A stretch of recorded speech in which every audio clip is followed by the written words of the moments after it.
University of North Bengal, Darjeeling, India, to commemorate the remarkable contribution of women to our society and also to provide an excellent academic forum and interactive platform for exchanging ideas and views of the participants on the emerging trends and challenges in research field of chemical and applied sciences. In this regard, I would like to mention Marie Curie's quote. I was taught that the way of progress was neither swift nor easy. She was the first woman to win a Nobel Prize and the only woman in history to ever win it twice. Now, with all your permission, I would like to start our conference by inaugural song of Monishita Nundi, research scholar, University of North Bengal. Please, Monishita Di.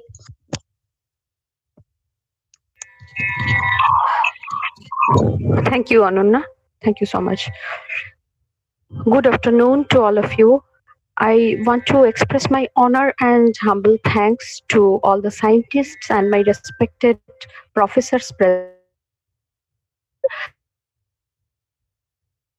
going to book of absolute devotion.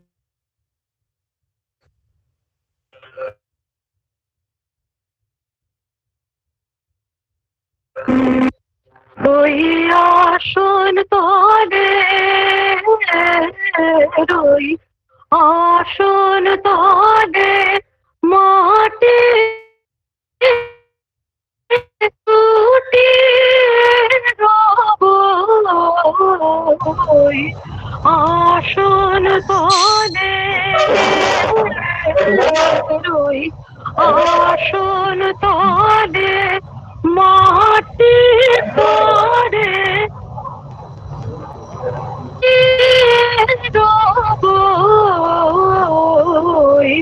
আসন তলে তোমার চরণ ধুলায় ধুলায় ধূসর হব আসন তলে কেন আমায় মন দিয়ে আর দূরে রাখো কেন আমায় মন দিয়ে আর দূরে রাখো চিরজন ওহে চিরজন এমন করে ভুলিও না গো। চিরজন এমন করে ভুলিও না গো। অসম্মানে টেনে পড়ে তব তোমার চরণ ধুলায় ধুলায় ধূসর হব আসন তলে মাটির পরে লুটিয়ে রব আসন তলে আমি তোমার যাত্রী দলের রব পিছে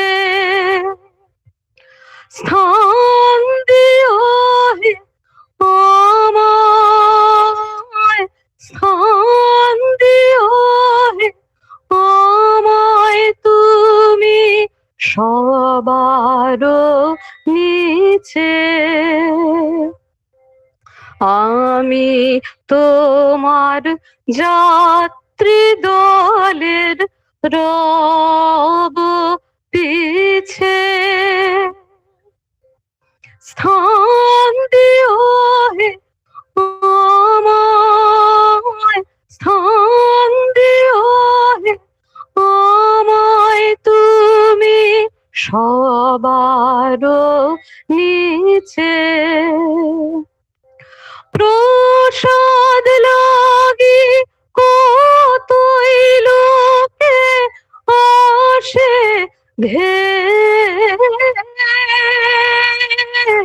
প্রসাদ লাগি কতই লোকে আসে ধে আমি কিছু ওহে আমি কিছু চাইব না তো রইব সবার শেষে যা বাকি রয় তাই লব সবার শেষে যা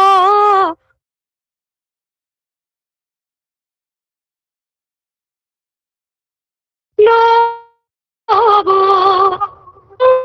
আমার চরণ ধুলায় নয় হব আসন তলে মাটির লুটিয়ে রব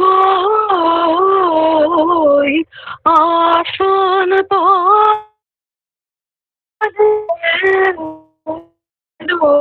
আসন তলে মাটির পরে লুটিয়ে রব আসন তলে। Thank you so much. Thank you, Monishita Ji, for giving the seminar a beautiful start by your song. May I now request Dr. Sudhir Kumar Das, Joint Convener of the seminar, Department of Chemistry, University of North Bengal, to kindly deliver the welcome address on behalf of the organizing committee. Please, sir.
Thank you, sir, for your kind words. May I now request our Honorable Vice Chancellor, Professor Shubhiresh Bhattacharya, University of North Bengal, to deliver the inaugural address. Please, sir. Very good afternoon to everyone, wherever you are. Respected Professor B.K. Singh, Professor Anju Chada, Professor H. Ila, Professor Jyotirmoyi Das, Dr. Moumita Mujumdar, Dr. Niranjana Mujumdar, Professor Anirban Mishra, Head of the Department of Chemistry, North Bengal University, Professor Pranav Ghosh, Dr. Hori Shankar Das, Dr. Sudhir Kumar Das, other faculty members and non-teaching members of the department, dear participants, students, and research scholars. It is indeed a great pleasure for me to be here with you all on the occasion of CRSI National Chemistry Week celebration. To commemorate this, a one-day web seminar on women scientists in chemical science is being organized by CRSI North Bengal chapter in collaboration with the Department of Chemistry, University of North Bengal. The main objective of this seminar is to appreciate the remarkable contribution of women scientists in the field of chemical science. The other aspect of this seminar is to develop young women scientists' mind by way of academic discussions and exchange of ideas and views so that they can face the challenges in the field of research of chemical and applied sciences more and more successfully. I'm sure the participants will be immensely benefited by the deliberations of the resource persons. Before I conclude, I must thank the organizers, the speakers, the participants. I wish the seminar a grand success. Thank you. Thank you very much. Thank you, sir, for your thought-provoking speech. May I now request Professor Anirban Mishra, Head, Department of Chemistry, University of North Bengal, and also the Chairman of the Organizing Committee, to kindly deliver a few words. Please, sir. Good afternoon, our Honorable Vice Chancellor, Dr. Shubhiresh Bhattacharya, Professor S. Chandrasekhar amongst us. So I just nice to see him. Uh, Illustrious speaker of today's program, Professor Ila, Professor Anju Chadda, Professor Jyotirmoyi Das, Dr. Moumita Mojumdar, and Dr. Nilanjana Mojumdar. My fellow colleagues, research scholars, and my dear students and other participants. On behalf of the Department of Chemistry, University of North Bengal, I heartily welcome you to this one-day national seminar, Women Scientists in Chemical Sciences, which is being jointly organized by our Department of Chemistry, University of North Bengal, and the Chemical Research Society of India, North Bengal local chapter. This is to celebrate the CRSI National Chemistry Week. I am sure that today's deliberation will benefit us in all respects, particularly the young girl students of our department and those who are listening, they will be more motivated to follow the footsteps of today's illustrious speakers. I sincerely hope that today's program will all enjoy and will be benefited and will add some value to all of us. Finally, I thank Professor Pranav Ghosh, the convener of CRSI local chapter, and Dr. Hari Shankar Das and Dr. Sudhir Kumar Das for their endeavor. Thank you very much. Thank you so much, sir, for your words. May I now request Professor Pranav Ghosh, convener of Chemical Research Society of India, North Bengal local chapter, to kindly deliver his words. Please, sir.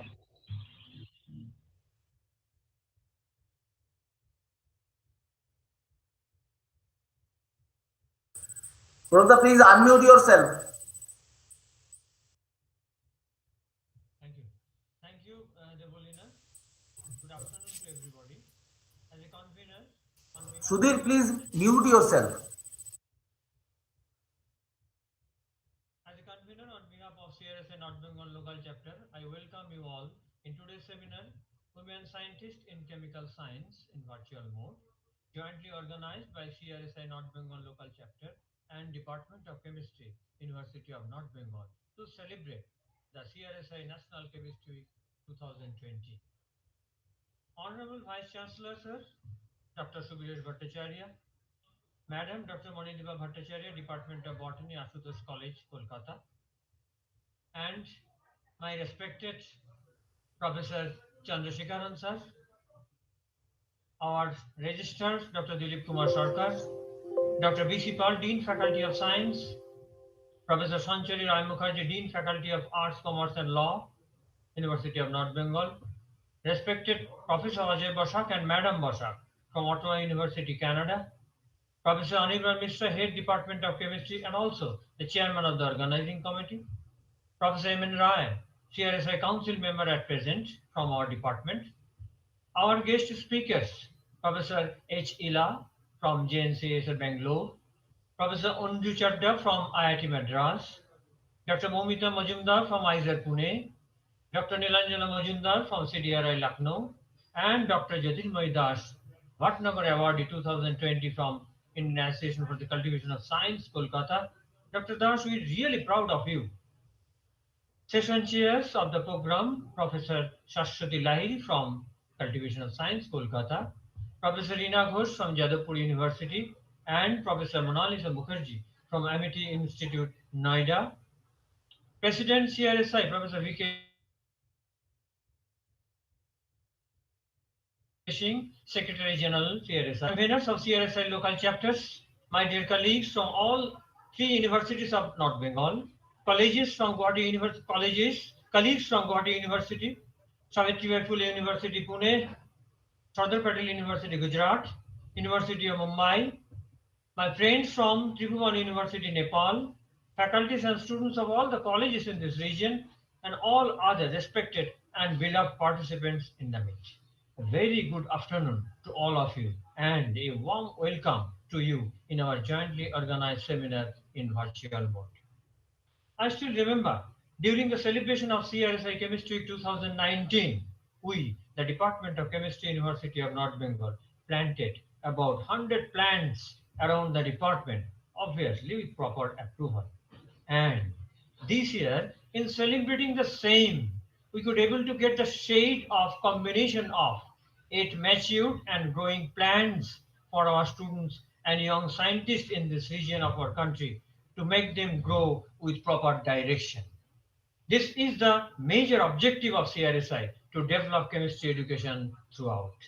I really very pleased to present this galaxy of scientists in the field of chemistry in front of our students, research scholars, faculties of all the universities and colleges in North Bengal. And I must say, everything is made possible because of the kind cooperation I received from all the distinguished speakers and the chairpersons present in the meet. In spite of the very busy schedule, they have given us the time for making the celebration of CRSI National Chemistry Week a grand success. Madams, I really grateful to you.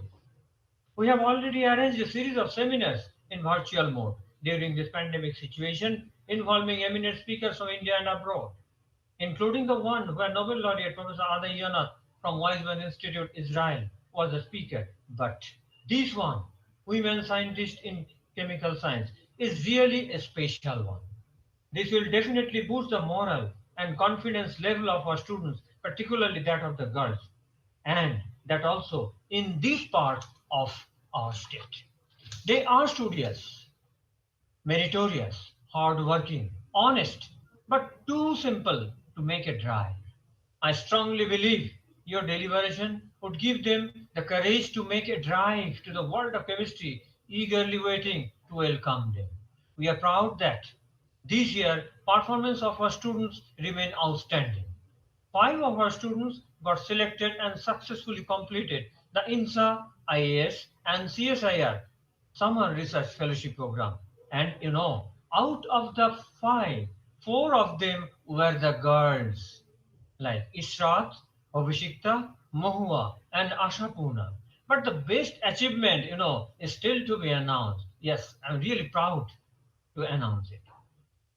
I feel proud of our student Tripti Pal, now doing her PhD in IIT Guwahati, awarded the Prime Minister Research Fellowship. The fellowship amount 70,000 per month for first 2 years, 75,000 for the third year, 80,000 for fourth and fifth year. Not only that, she will get a grant of 2 lakhs per year for her higher studies.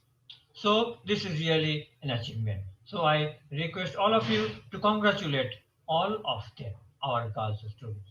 I find this is the right platform to announce this achievement of our girls. Today, with the speakers from the 5 outstanding institutes of our country, we are going to enjoy a very fruitful lecture session of the day, and as a consequence, our students will get the opportunity to know about the recent trends of research in their own subject. With this, I stop here for the lecture session to start. Thank you all once again. Thank you so much, sir, for your valuable insights. Now, moving forward, we are going to start today's seminar by the plenary lecture of Professor H. Ela, Senior Scientist at JNCASR, No, Bangalore, no, India. one and telling senior scientist. Abhi nahi kholo. You just have. No, I think some chairman No, you're. will introduce. na? Yes, he introduced you. No, some chairman. Yeah. I have to start. 1 second. We can't listen. What happened? Just remove it. What is she? 1 second. She's Devolina. talking. Yes, sir. Yes, sir. Where is the chair? You invite the chairperson. You invite the Yes, sir. chairman. You need to introduce. Yes, sir. You forgot it. Ah. You forgot it. I'll invite. Yes, sir. So This chairperson. session- Yes, ma'am. The chairperson will introduce you in front of us. Okay. You This introduce session the will be chairperson first. Yeah. Yes, yes, You sir. introduce the chairperson. Yes, sir. No, they will introduce chairperson. This session will be chaired by Professor Shashwati Lahiri. It is a great honor to introduce the session chair of the plenary lecture, Professor Shashwati Lahiri. She did her postgraduate in organic chemistry from Jadavpur University and her doctoral work from IIT Kanpur. She spent 2 years in one of the Max Planck Institutes in Germany for her research work. She was a senior professor at Indian Association for Cultivation of Science, Kolkata, till 2011. She also taught as visiting professor in Vidyasagar University. Presently, she works as visiting teacher at different educational institutes. I humbly request Professor Shashwati Lahiri to kindly chair the session. Please, ma'am.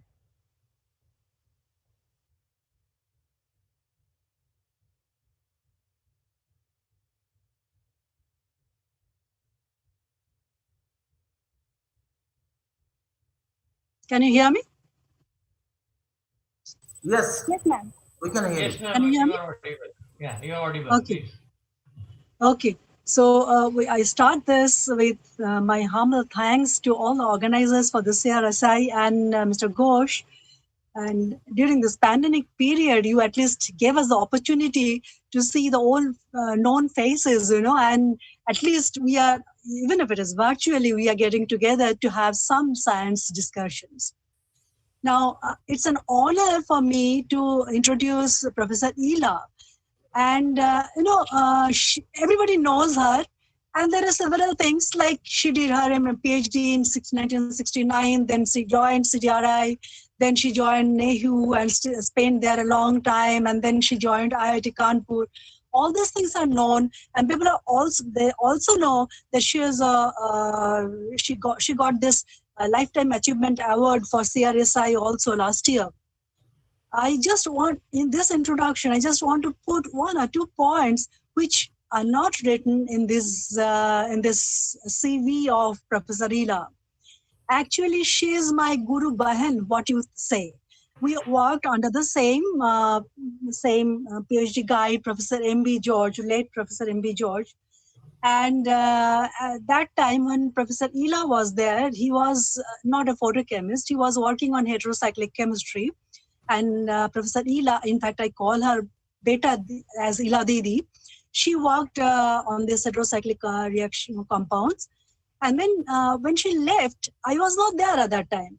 In fact, she joined CRI in 70 and I joined this group in 1971.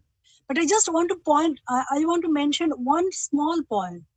Those of you, probably most of you haven't seen Professor George and haven't felt how he was. He was a very strong guide, actually. We were scared, we loved him, and he was a fantastic guide, really. And when I went to introduce myself to him as a student that I'm joining your group, he told me that, I don't like girls working with me. But I must tell you one thing. I had one student, Ila Bhatnagar. She was fantastic. She knew chemistry so well. And I just tell you why I'm telling this, because from Professor George, getting a praise from one of his students is so difficult. So you know how Professor Ila has fared in that lab. And then after that, I've seen her and Professor Riya Kanavar bringing up this Northeastern Hill University Chemistry Department. I don't know if you have ever been there. It was such a remote place, nothing will reach you there. And under these circumstances, they made a fantastic chemistry department there with their work and with their foresight and with their genes. And they definitely put these genes amongst the colleagues and their students. And I'm really very proud being her Guru Bahan, actually. And after that, now, of course, she's in JNCSR, and she is presently involved in design and development of new synthetic methods for biologically important heterocycles. I'm sure that she is going to present one of this work. I don't have the title for this plenary lecture. With this, Ila Didi, I humbly request you to please present your plenary lecture. Thank you. Open it now. Yes. Just you start talking. No, nobody is talking now. Go ahead.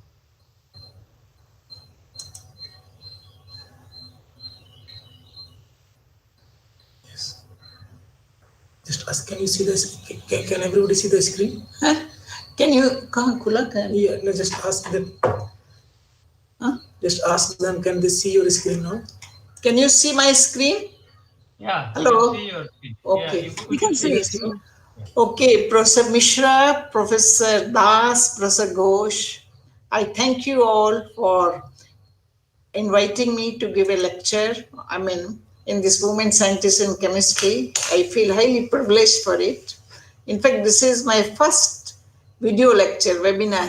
So I'm a little bit nervous. I've never given. This is the first time I'm giving. And in fact, by most of people, some of you must have heard my lecture. I'm speaking again, like Shashwati told me. First thing I'm starting at 3:15. I'll finish at 3:55, 40 minutes. Please don't cut my time. I'll tell you, how new methods we develop for heterocycle synthesis. See, concept of organic synthesis is completely changed. Earlier, all the syntheses were based on total synthesis, long synthesis and all. But now in industry and everywhere, those methods are more welcome, which are so-called greener, but I will say efficient methods. How to increase efficiency of synthesis? It depends on high yield and reduction of multiple steps and total conversion. There should be atom economy, and then use of catalytic reagent, and the most important is readily available, cheap starting material, and of course there are environmental and economic stuff. So when we design a new reaction, we always consider this thing. We have been working for a long time. Our approach is we design new organosulfur intermediates, and then design new reactions around new reactions around those organosulfur intermediates. Sulfur is a very interesting atom. It can accommodate positive charge, it can accommodate negative charge, it is a soft nucleophile, it is a soft electrophile. So earlier we were working on these intermediates, but of late we have been working such kind of intermediate which we have synthesized and designed, these four. So I'll be speaking on these intermediates, and there is a review in Chemia, that chemistry in India. So I was invited to write that review actually. I'm speaking mostly last 5 years work which I have done in JNCA SR. So I'll be speaking based on these intermediates, transition metal catalyzed cross-coupling reactions for heterocyclic synthesis, atom economic reactions means CH activation and functionalization, intramolecular heterocyclization, domino reactions, how in one pot you can make multiple bond and rings. Then latest is transition metal free cross-coupling reactions. That is the latest trend, and sequential multi-component reaction. And then I will tell you, as I told you, your method is very efficient if you can generate more diversity. Diversity can be in the form of substituent diversity, stereochemical diversity, and the most important is scaffold diversity. Okay. The first intermediate, organosulfur intermediate, which we designed from easily, available ortho halo aryl acetonitrile reacting with dithiester in presence of base. See, you should know esters are the backbone of organic synthesis, but dithiesters have hardly been explored. Our group is the first time which explored dithiester. Then alkylation, it gives these intermediates. These are our earlier work, which I am not going to speak. Some of the earlier work I have shown. I will show you, we started this intermediate, we developed it. First I start with cross-coupling reaction. One pot cross-coupling reaction for substituted indoles. This is earlier work, I am not elaborating.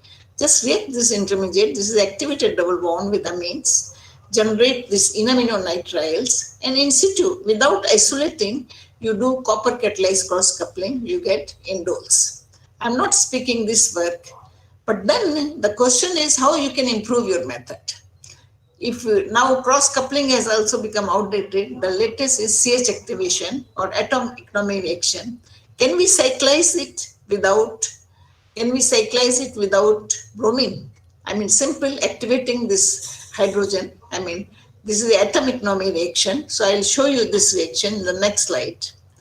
When we take these inaminonitriles prepared by reacting amines with those intermediates, it is a palladium catalyzed reaction.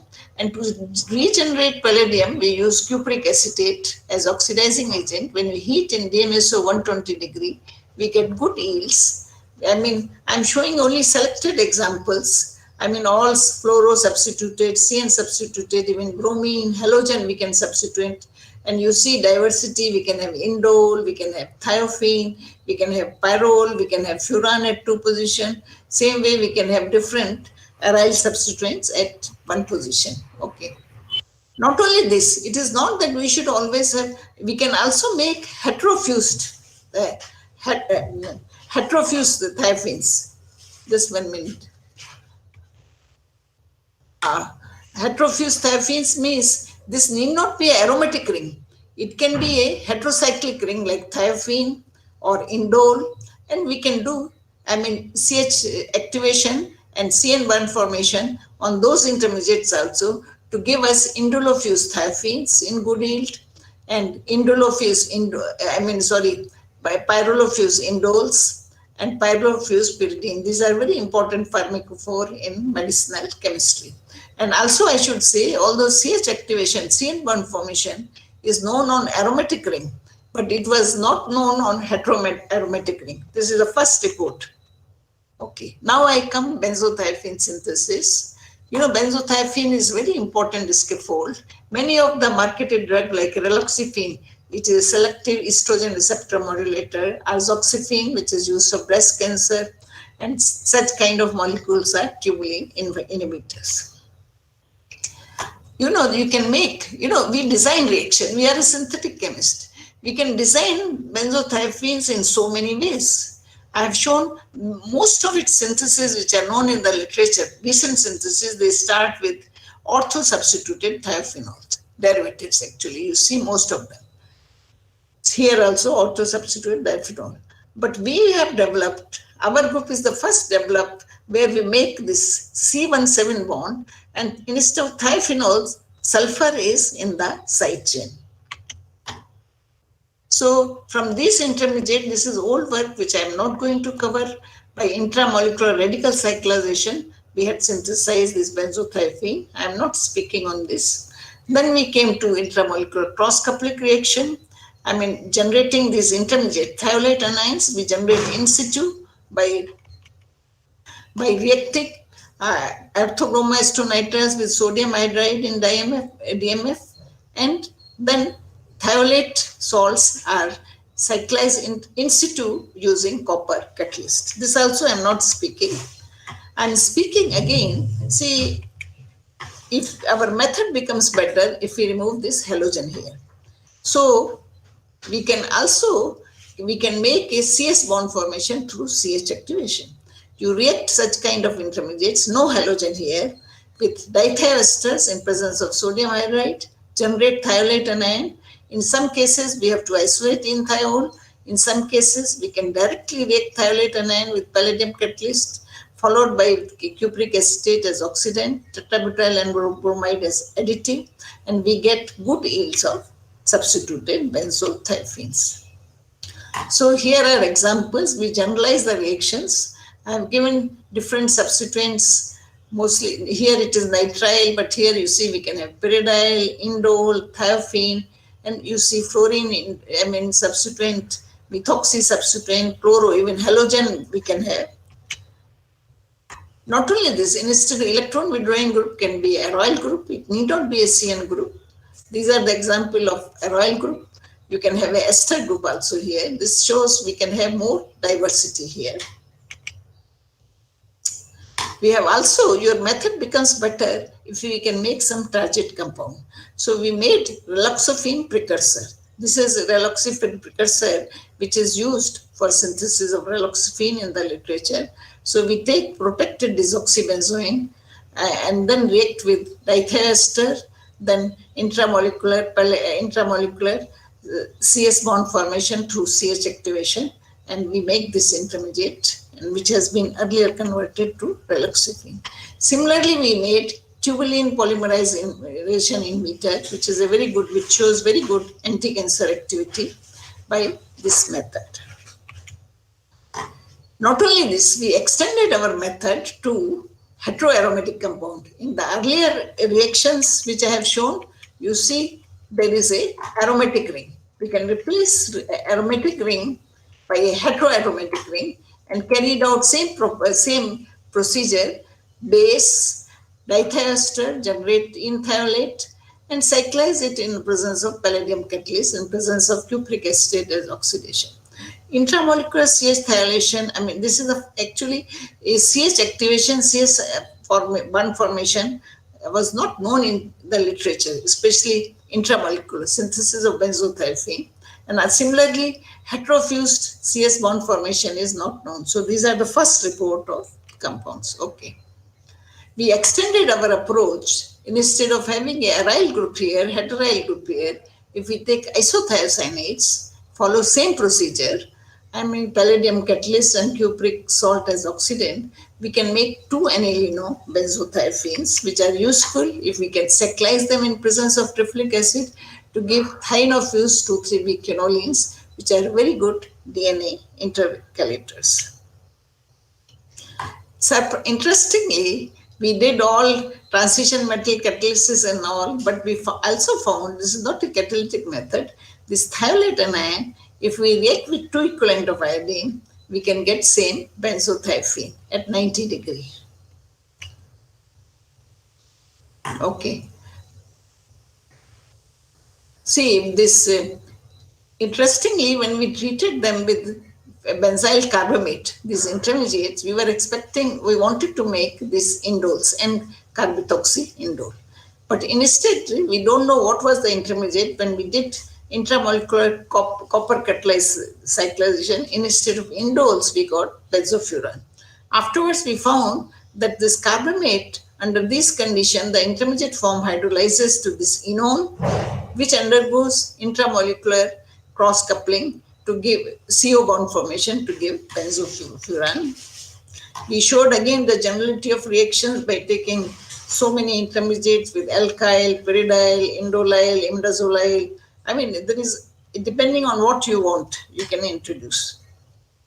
So from same intermediates, you see, we have generated indoles either by cross-coupling or by intramolecular CH activation. Benzothiazines, we have published so many papers, and benzofuran also. Okay. Now I come to next intermediates. This I am not going to speak. I mean, we have developed, taking simple oxazolone, we can generate such kind of intermediate where R is heteryl.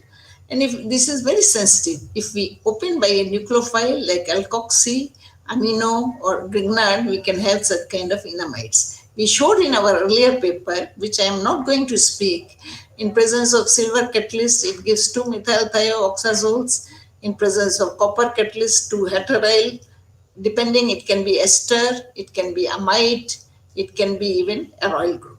And if we do reaction in presence of Lovison reaction, we can generate thiazoles, and direct cyclization gives, imidazolones.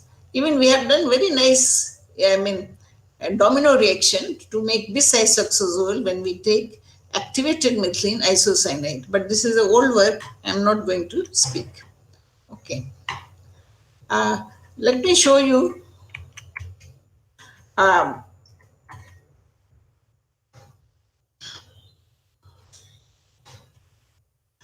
and now application of such kind of intermediates. These are like R can be SS ester, our old intermediate, or it can be heteryl group.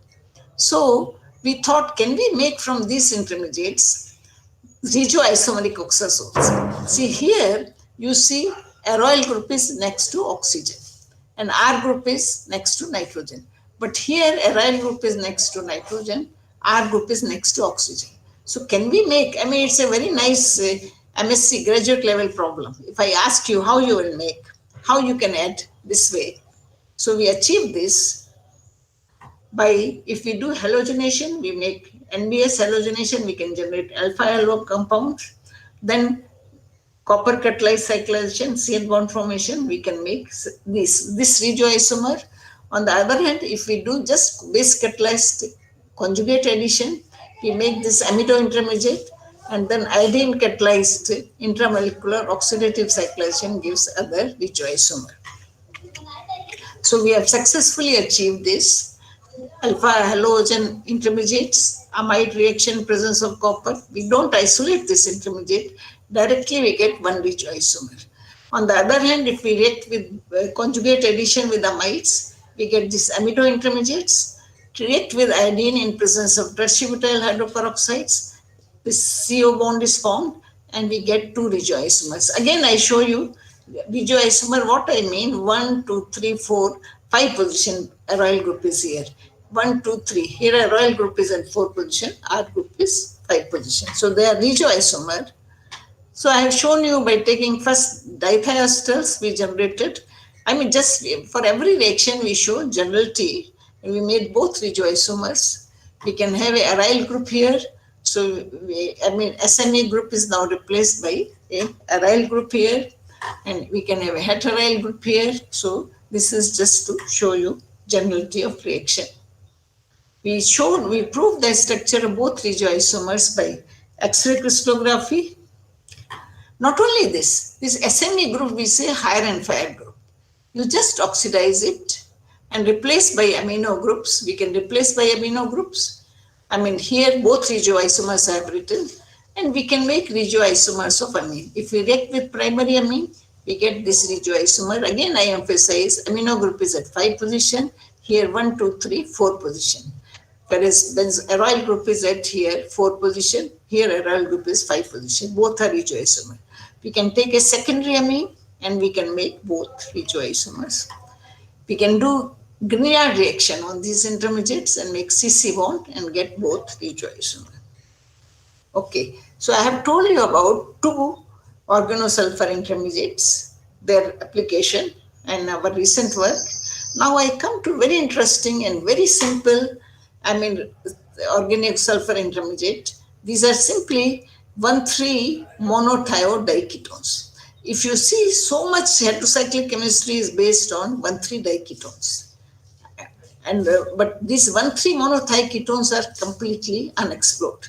We make them by reacting them again with dithiester, which are also not at all explored in presence of base. Very simple reaction. They exist in this enolic form. And you know, here there are both carbonyl group. Here one is sulfur, thiocarbonyl, other is oxygen. So they differ in their electronic character and their reactivity, especially when R1, R2 are different. So this is our previous work. This is a highly cited paper. I am not elaborating. We could make both regioisomer. If you take 1,3-diketone, I have not shown the slide. If you take 1,3-diketone, you can never get these two regioisomers, phenyl and 4-chloro. But using this monothioketone, we could make both regioisomer. Similarly, we could make both regioisomers of isoxazoles. We have developed, based on this intermediate, very nice simple synthesis of benzo-substituted thiophene. Depending on, you take various dithiesters, active methylene ketone, and generate 1,3-monothioketones in situ. They exist in thiolate anion, react with activated halides. And this intermediate is also not isolated. This is one pot, 3-step synthesis. I should have put a bracket here. It undergoes intramolecular aldol condensation to give you substituted, tetra-substituted thiophenes. Not only this, we can make highly fluorescent push-pull thiophenes. If we take one side, if we take, activated methylene halide, if we take bromocrotonate, and then if we take aryl group, dithiester aryl group is the electron donating group, like I have shown this one which can push electron. So they are push-pull compounds, and they are highly fluorescent. I am not describing in detail, but I have just shown that if you can go through the paper to see the fluorescent spectra. Okay. This is another application of 1,3-monothioketone. Again, I have shown you benzothiophene synthesis by radical cyclization, by intramolecular cross-coupling, by intramolecular CH activation. Here is an example where we have made same substituted benzothiophene with different substituents by using this 1,3-monothioketone reacting with orthobromo-ido compound. First we do copper catalyzed cross-coupling. So more reactive ido group reacts to give you CS coupling product. We don't isolate it. React with palladium catalyst. It is a sort of intramolecular hack reaction, and we get these benzothiophene. And again, we have generalized the reaction. You can see, various substituents, even acetyl group we can introduce in aromatic ring. And and not only this, we have also made bis-benzodithiophene. If we take tetrahalo compound, react with two equivalents, we can make this bis-benzodithiophene, which is very important intermediate in material science. Okay. Interestingly, when here, instead of aryl group, we had thiophene group. The reaction doesn't take the normal course to make CC coupling. We did not get benzothiophene, but we get such kind of thioethylidene thiochrominons. What happens? If you see Fagnou's paper, some of you might be knowing, this is called palladium catalyzed intramolecular CH arylation. This halo group reacts with this position of thiophene to give you intramolecular CH arylation. So it happens with thiophene and furan. I have given this problem to a theoretical chemist and asked him to tell us the reason why it is specific with thiophenes and furan. It doesn't happen with pyrrole also. So, I am not giving mechanism of these reactions because of time, because all the work is published work. You can go through the papers if you want to see mechanism in detail.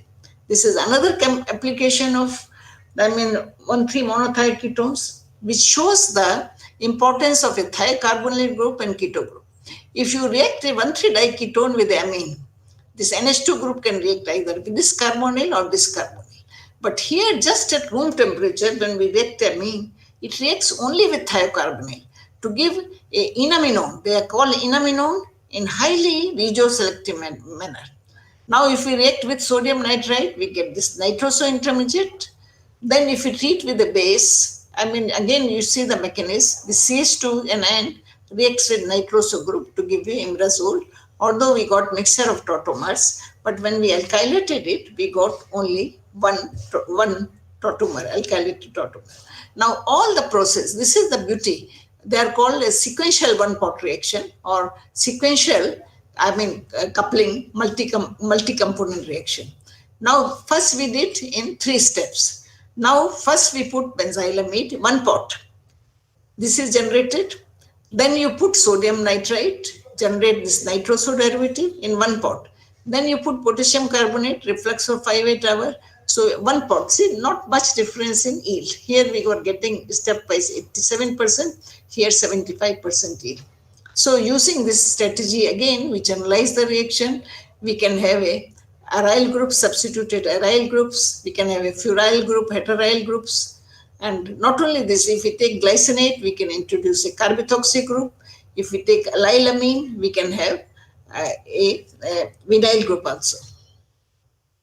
Also, such kind of compounds are very good complexing agents, zinc and other metals. So we also made such kind of imidazoles with the orthohydroxy group by using O-protected benzyloxy compound. And then afterwards with TFA, we removed the OH group. So I have shown you the application of 1,3-monothiazide ketones. We have made, it is a regiospecific synthesis of pyrazoles, regiospecific synthesis of isoxazoles, synthesis of thiophene, fluorescent push-pull thiophene, then synthesis of benzothiophene and synthesis of imidazoles.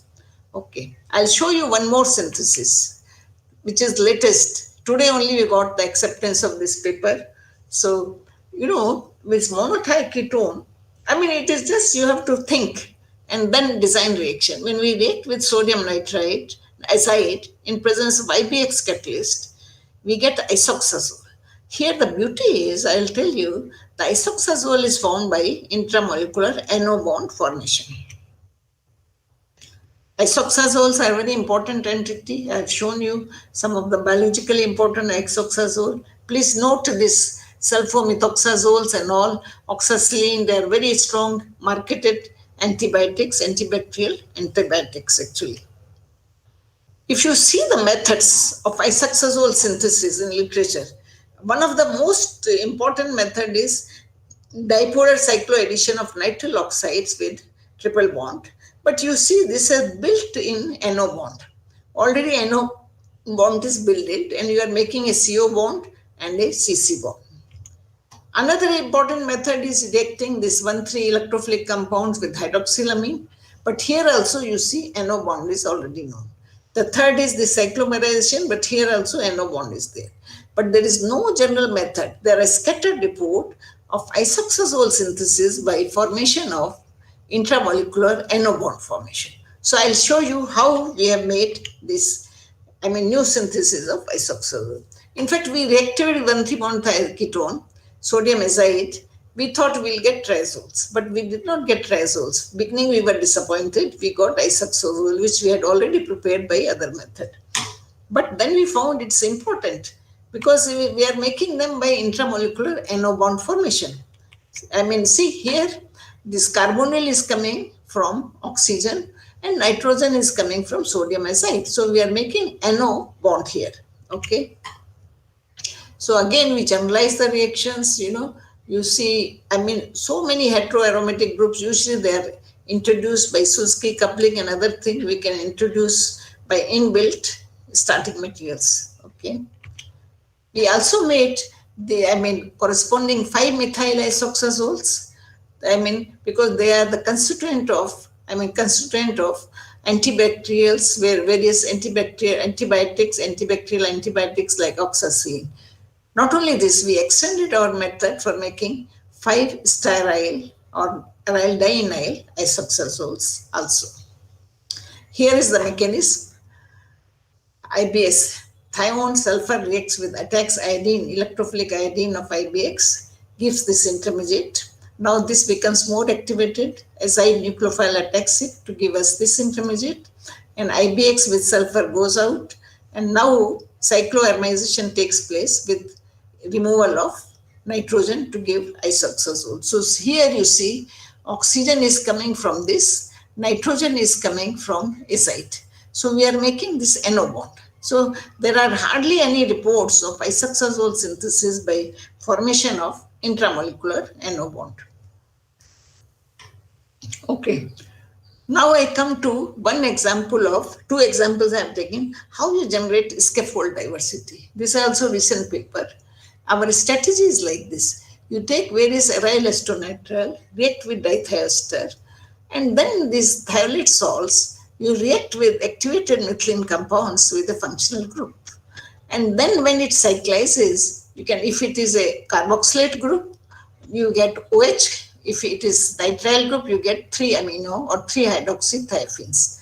They can intramolecularly react with functional group to give you thiophene annihilated heterocycles, or you can make in 2 steps. Okay, I'll show you. So like if we react these ones and react this intermediate with orthochlorobenzyl bromide, we get this kind of aminothiophenes, and in presence of copper, they cyclize to give you thienofused indole. Similarly, using similar strategy, we can make thienofused benzofuran. This is interesting. See, you take aryl acetonitrile, all one pot, dithiester, react with bromocrotonate. This thing, it will cyclize to give you 2-amino acrylate. Reaction doesn't stop here. It undergoes cyclization. We get in one highly fluorescent, this one pot, thienopyridones. And you see 4 bonds and 2 rings are formed in one pot cyclization. This is a very good example of a domino reaction. Similarly, if we take orthobromobenzyl benzoate, again, reaction doesn't stop here. It undergoes further cyclization to give you thienoquinolines. 4 bonds and 2 rings are formed in one pot reaction. So I won't go under detail because I have to finish the more important things. So we can make thienofused coumarines.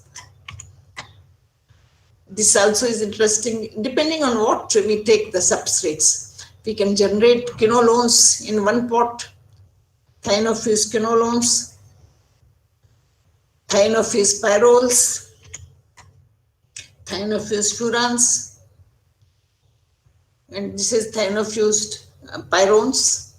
So I have shown you from simple starting material, aryl acetonitriles, dithiester, phenyl acetates, or you take either nitrile or phenyl acetate and activated methylene halides. You can generate five nitrogen heterocycles, new scaffolds. You see all new scaffolds, or 5 oxygen scaffolds. So this is, we are generating so much scaffold diversity from simple starting materials. Okay. I didn't have a very good example of domino reaction. This is an old reaction. We have done lots of chemistry on domino reaction. In fact, our group, the first to start domino reactions, I used to go to TITSE. TITSE had introduced the term domino. So, but now, you know, because my group is small and I don't have many students, so I'm not doing domino reaction. But if you take such kind of cyclic ketene diethyester, react with activated methylene isocyanide, you will expect it, pyrols are formed, this pyro compound. But we did not get pyro compound. We got such kind of naphthoquinone. You see, this 5-membered ring is going to 6-membered and pyrrole annihilation in one step. Similarly, if you take this SS ester derived from 2-oxoindole, we get expansion of 5-membered ring to quinolone and pyrrole annihilation. If you take 3-oxoindole with ketene diacetyl moiety at 2 position, react with the activated, they are called activated methylene isocyanide, we react in presence of base, again 5-membered ring goes to 6-membered and a pyrrole annihilation. Here also if we take, this such kind of ketene diethyster, 5-membered ring go to 6-membered and annihilation. Not only this, we 7-membered, we could do 8-membered. Dibenzooxycinose, thiacinone we could make. And all structures we proved by X-ray. I really enjoyed this work. I really like some of the domino work. It has become old, so I'm not showing. Here is the mechanism, because I have to show chemistry. How much time I'm left out? Hello? How much time I am left out? Hello? Can you, how much time I am left out? 10 minutes. Okay, 10 minutes. 10 minutes I will finish. Okay. Now I come to our latest work. You know, I have shown you transition metal catalyzed cross coupling, transition metal catalyzed CH bond formation, intramolecular CS bond formation, CN bond formation, indole synthesis, thiophene synthesis, benzofuran synthesis, all I have seen. But the latest is why to use transition metal? Because industry doesn't accept this palladium, copper, and ruthenium. First thing, there copper is not costly, but ruthenium and palladium, they are very costly actually, and they're toxic also. And slight even, milli microgram impurity in drugs and all, they don't accept. So now trend is transition metal free cross coupling reaction. We can get, this field is developing very fast, and Studer is there. Some people, they say electron catalyzed reaction, some just say transition metal free cross coupling reaction. And some of the people have worked transition metal intermolecular cross coupling. It's a cross coupling reaction, but without any metal, palladium, copper. Just you take a base like potassium tertiary and ligand like TMEDA or phenanthroline, you get biphenyl intermolecular cross coupling. Or on the other hand, you can also achieve intramolecular cross coupling. Take potassium tertiary 110 phenanthroline, and you have such kind of CC bond formation. The mechanism which has been suggested is mostly, it is called base promoted homolytic aromatic substitution. It goes through anion radical. A electron source is there. Either electron can come from this cation radical, which gives a electron. So halide anion radical is generated, which cleaves iodide ion to give you benzyl radical, which reacts with another aromatic group to give you, this and potassium tertiary takes up a proton and gives an anion radical, and it loses an electron and the reaction continues. That's why it is called electron catalyzed reaction, and biphenyl is formed. Okay. As Kastenbaum, on the other hand, extended, because whatever examples I have shown you, they are CC bond formation. Kastenbaum has, extended these approaches for heterocyclic. Transition metal free, like I have shown you, CN bond formation, indole synthesis. So without transition metal, you can make CN bond formation and we can make imidazolone and pyrazole fused benzodiazole and all. Okay. We thought, let us also do, because that is the beauty. If you have your own substrate, it's like having your own babies and you can train them the way you want. So this is very recent work. We made ortho-iodo isothiocyanates. When we reacted with active methylene compound, it was plant. We thought this anion radical we form, and sulfur stabilized anion radical. It is a highly, soft nucleophile. So we thought it will give an electron to this thing, iodine, and we should get this compound. So first we tried in presence of copper, we got 90% yield, but same yield we got when we didn't use copper, just sodium hydrides, DMSO, room temperature, and no transition metal, no ligand. We got 91% yield. We generalized this reaction. Last year we published it in Organic Letters. Take ortho-iodo isothiocyanates, react with various active methylene compounds, such a simple condition, sodium hydride, DMSO, room temperature, and within 1-3 hours, except 2, we got plus 90% yield, you see. So we made this benzothiazoles, push-pull benzothiazoles. Okay. We can take cyclic activated methylene compounds, follow same sodium hydride, DMSO, room temperature, just 1-3 hours, just stir. And you have such a high yields of this push-pull. This is CS bond formation. Kastenbaum has not done any reaction making CS bond formation. Okay, intramolecular CS bond. We studied mechanism. In presence of tempo, the yield is very poor. Similarly, in presence of oxygen.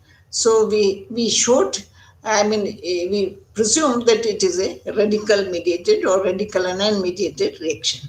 Also, we ruled out nucleophilic substitution. It can be a nucleophilic substitution also, just nucleophilic aromatic substitution, because iodine yield is highest, whereas bromine in heating we got 57% yield, chlorine on heating we get 60% yield. You see, room temperature we did not get any compound, whereas this reaction with iodine goes at room temperature, and fluorine we got only 30%, whereas chlorine and fluorine should give highest yield if it is a nucleophilic substitution, because the sequence of activities FCl-Br in nucleophilic SNAR reaction. Similarly, we also rule out benzyne condensation, benzyne formation, because this reaction did not give the product A. Okay. So we suggested following mechanism, that this anion is formed. It transfers one electron to benzene ring to give you anion radical, which cleaves iodide ion to give a radical intermediate, and both radical join to give you, this substituted benzothiazole. Recently, just we have finished and we have communicated. We have made, see, I have shown you thiophene synthesis by so many methods, and this is the latest synthesis. Just take this electron withdrawing compound, dithiazole, sodium hydride, you just stir room temperature. You see all 90%, above 90% yield. We don't require transition metal. So this is the heterofused thiophene. Just now we have finished this work. Okay, I come to last part. Again, this is very different and very nice how we can generate. I like diversity. So many new scaffolds we can generate from one intermediate.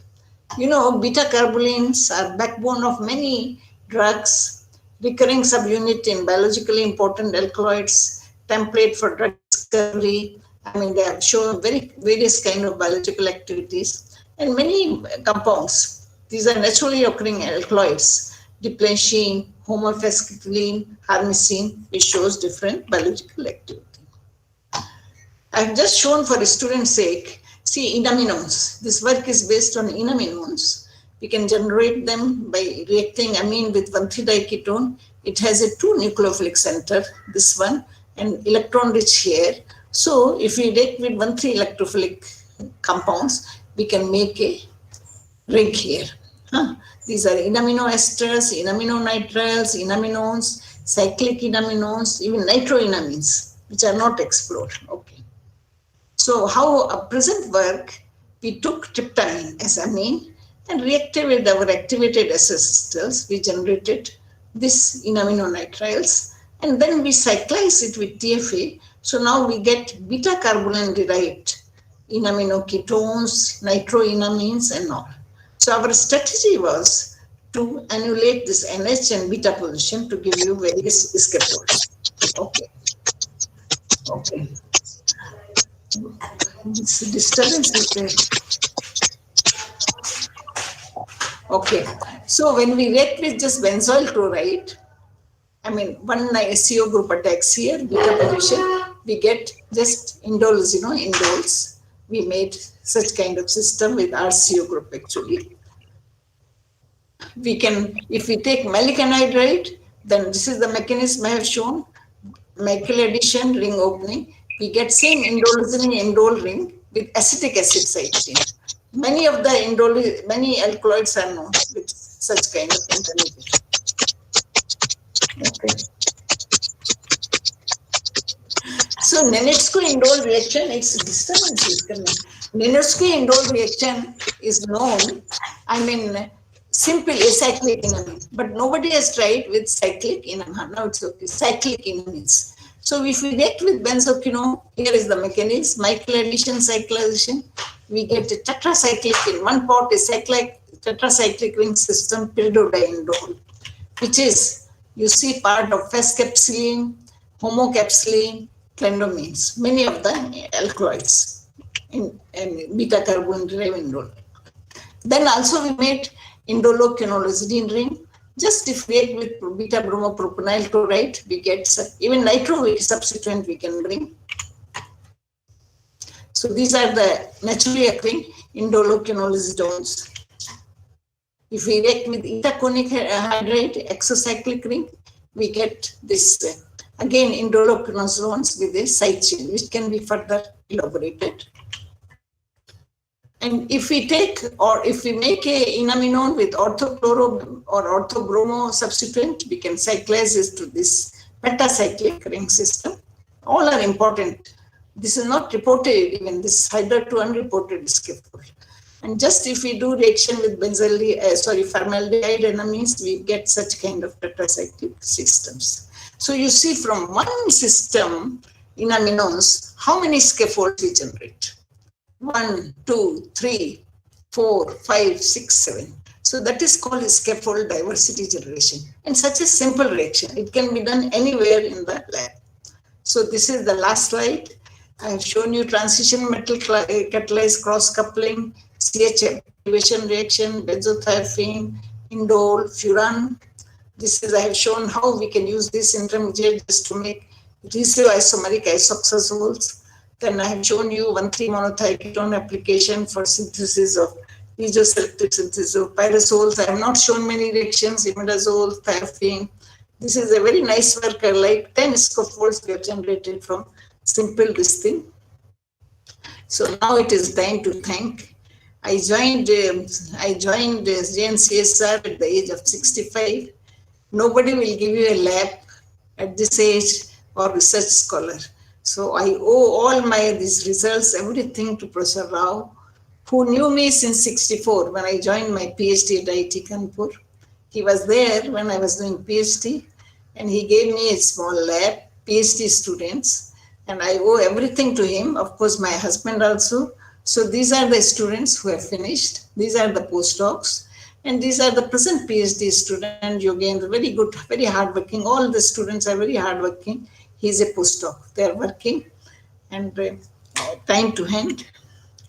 And I can't say anything about this institute. It's a small, beautiful institute. The moment you enter, you see this, and such a nice environment. This is the road I can see from my window, unending road of knowledge, I call it. And now I show some of my photograph, which I really very proud of. 2011 was the year of woman chemist. So European Journal of Organic Chemistry told me to submit an article. I was the only woman from India. And you see, I'm next to Madame Curie. You cannot become Madame Curie, but you can come next to Madame Curie. I really like this picture actually. And thank you all for, your kind attention. And I will be happy to answer questions. Thank you all. Can we go back to this photo? Can we go back? Yes, sure.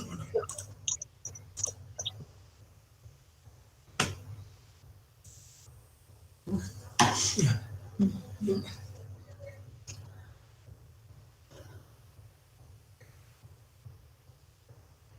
Can you hear something? I can't hear. Actually, nobody is speaking.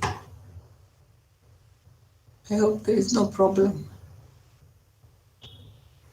Just ask them, can they? Can you hear me? I can't hear you. We can hear you. We can hear you. But now we can hear you also. Okay. Is there any question in that case? Thank you so much, Ela Didi. Thank you, Shashwati. It is nice to see you here after a long time. Exactly. After a long time. Now we meet only on video, not exactly. Now, is there any question anywhere? If there is no question, then I thank Ela Didi, Professor Ela, I would say, and I hand over this to the organizer. Thank you. Thank you, Professor Shashwati Lahiri, for chairing the session. Now, moving ahead, our first technical session will be chaired by Professor Monalisa Mukherjee. I am profusely elated to take an opportunity to welcome our session chair, Professor Monalisa Mukherjee. Professor Monalisa Mukherjee is the director of Amity Institute of Click Chemistry Research and Studies and professor of Amity University, Noida. She did her post-graduation in organic chemistry from University of North Bengal and doctoral work from Center of Biomedical Engineering, IIT Delhi. She is an Indian Distinguished Visiting Fellow, University of Nottingham, United Kingdom, and member of University Research Council, Amity University, Noida. May I now request Professor Mona Lisa Mukherjee to kindly chair the session. Yeah, can you hear me? Hello? Yeah, Can we you can. hear me? Yeah. Yes. Okay, thank you. A very good afternoon to all of you. Before going to this technical session, let me speak something because we are in the pandemic situation. So in the light of current outbreak of novel coronavirus, chemistry has a key role in understanding everything from viral structure to pathogenesis, isolation of vaccines and therapies, as well as in the development of materials and techniques used by basic researchers, virologists, and clinicians. The general strategy can be to begin with a broader overview of impacting upon reinvent chemistry, because chemistry is truly interdisciplinary, context-based, while retaining the core feature that defines the discipline. It is my proud privilege and honor to come for chairing this session, especially with my alma mater, North Bengal University, and with one of my mentor who really introduced into this research stream, Professor Shashwati Lahiri. I thank both of you for giving me this opportunity to come and talk here. So for this technical session, we have Professor Anju Chadha and Dr. Moumita Mujumdar. The first speaker is Dr. Anju Chadha, and I'm going to introduce her. She has done her MSc in organic chemistry in 1975 to 77 from Pune University, PhD in organic chemistry, Department of Organic Chemistry, IISc Bangalore, followed by PDF from USA as an NIH postdoctoral fellow, followed by Alexander von Humboldt Fellow from Germany. She was a senior scientist from 1991 to 98 in scientist as SPIC Pharma R&D TM. And then she joined as an assistant professor, Department of Chemistry, IIT Madras, followed by associate professor, Department of Biotech, IIT Madras. Recently, she is professor, Department of Biotech, IIT Madras. She has several honors and accolades. To name them, the International Women Day for outstanding contribution in the field of science received on March 8, 2011, invited to write a biographic note, a book about 100 women scientists of India, Indian Academy of Sciences, Bangalore, 2008, Alexander von Humboldt Fellowship, Germany, 1992-93, International Fellowship, Postdoctoral, National Institute of Health, 1985-1988, Hunumant Rao Medal for the best thesis in the Science Faculty, IISc Bangalore, 1985, Maharashtra State Government Scholarship Chemistry Prize in Vaidya College, Pune, Best Student and Chemistry Prize, Central School, Dehradun, 1972. Her area of specialization is enzymes in organic synthesis, including whole cell for the synthesis of biologically active compounds, green chemistry, developing green methods for organic synthesis, enzyme purification and mechanisms, biocatalysis as applied to biosensors, biodesign, the biodiesel, and chirotechnology. She has number of sponsored research funds, around 4 crore, and she's working with these projects in IIT Madras. She has mentored several PhD and MSc students, 25 years experience in the use of enzymes in organic synthesis, and had several publications and patents book chapters. Now on to you, ma'am.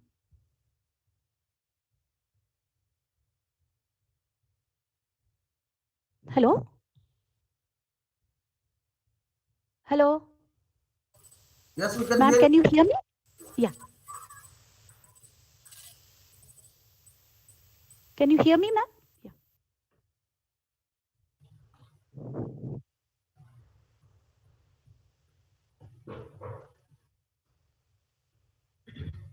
Professor Chadda, please.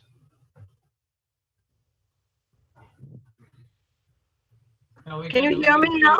Yeah, right. Please go ahead. Yeah. I need to share my screen. Yeah, before that, good afternoon, everybody, and thank you very much, Dr. Pranav Ghosh, for this invitation. It was at a short notice, but what I'm trying to do now is present to you, to take you away, in fact, wean you a little bit away from a whole lot of structures which the former speaker has loaded you with, and take you a little bit away and show you what wonderful things nature has in store for you. So if I may, just let me know if the screen is visible. Is the screen visible? Yes, we can see your screen. Yeah. Yes? Yes, the screen is visible. Okay. So the title of my talk is An Important Chemistry Biology Research Interface, and I'll be talking on biocatalysis, which seems to be my specialty for the last 2 decades and more. And I owe this, of course, to the wonderful natural flora and fauna of IIT Madras. I generally dedicate it to the black buck, the endangered species, which you can see on my screen. So before I tell you anything else, everybody here should appreciate the fact that chemistry is a very good interface for a lot of disciplines. But what I'm going to do today is talk mainly about biocatalysis, which you can see at the bottom. But there are many others, as you know.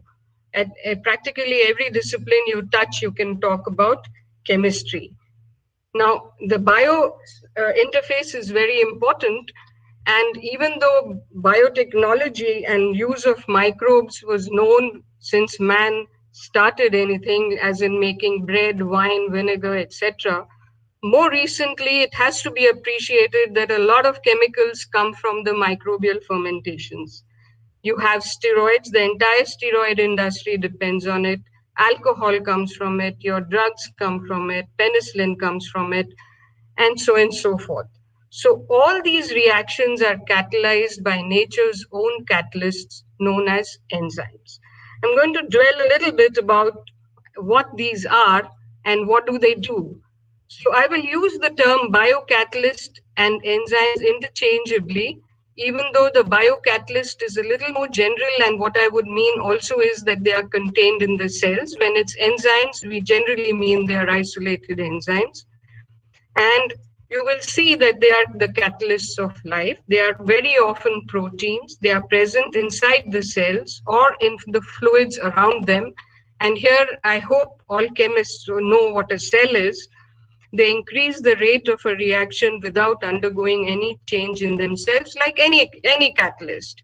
And what you see here is a nice picture, which if you just look at enzymes and a picture of enzymes, you will see these beautiful motifs. We'll come to that in a bit. So why are they important? They are important because they make it possible to live. The miracle of life would be impossible without enzymes. They are at the heart of all the activities of the body. As you sit there and listen, I hope you do, but sleep also, blinking of the eyes, breathing, circulation, everything is happening simultaneously. Everything is happening because of enzymes. A series of thousands of enzyme-mediated reactions are occurring simultaneously, making us live. And this is something which I came about quite recently, and it says something quite cute here. It's quite remarkable that the only machinery in the body capable of doing anything is enzyme activity. Hormones do not work, minerals do not work, and vitamins do not work, proteins do not work, enzymes and only enzymes work. This is said by Dr. Edward Howell in his book on nutrition. Actually, that's true. And a lot of interest is there today in molecular machines. And if you look at those, most of those are really enzymes. And that is another very interesting chapter, which we're not going to discuss today. Now, I told you that they are nature's own catalysts, and all energy ultimately comes from the sun, which can get harnessed, and through a series of reactions, we can get energy. All this from one end to the other, it's all enzymes which make this possible. And this is just to scare you, which I think it will, because these are the various biochemical pathways which are in the cell. If you magnify this, you can see how beautifully interconnected these are and how complicated life can be if you just look at this. But if you simplify it, you will realize that all living cells have a lot of organic molecules, and they're all organic. So I see no reason for organic chemists not to be worried about them. Whether they are lipids, carbohydrates, nucleic acids, enzymes, proteins, etc., they're all ultimately organic. Furthermore, I simplify it, and now you can see you have proteins, you have carbohydrates, you have lipids, and all these are again various cycles through which either they are formed or they are broken down, and all these are ultimately enzymatic reactions. What is the net result? Energy, ATP. Either it's utilized or it's made.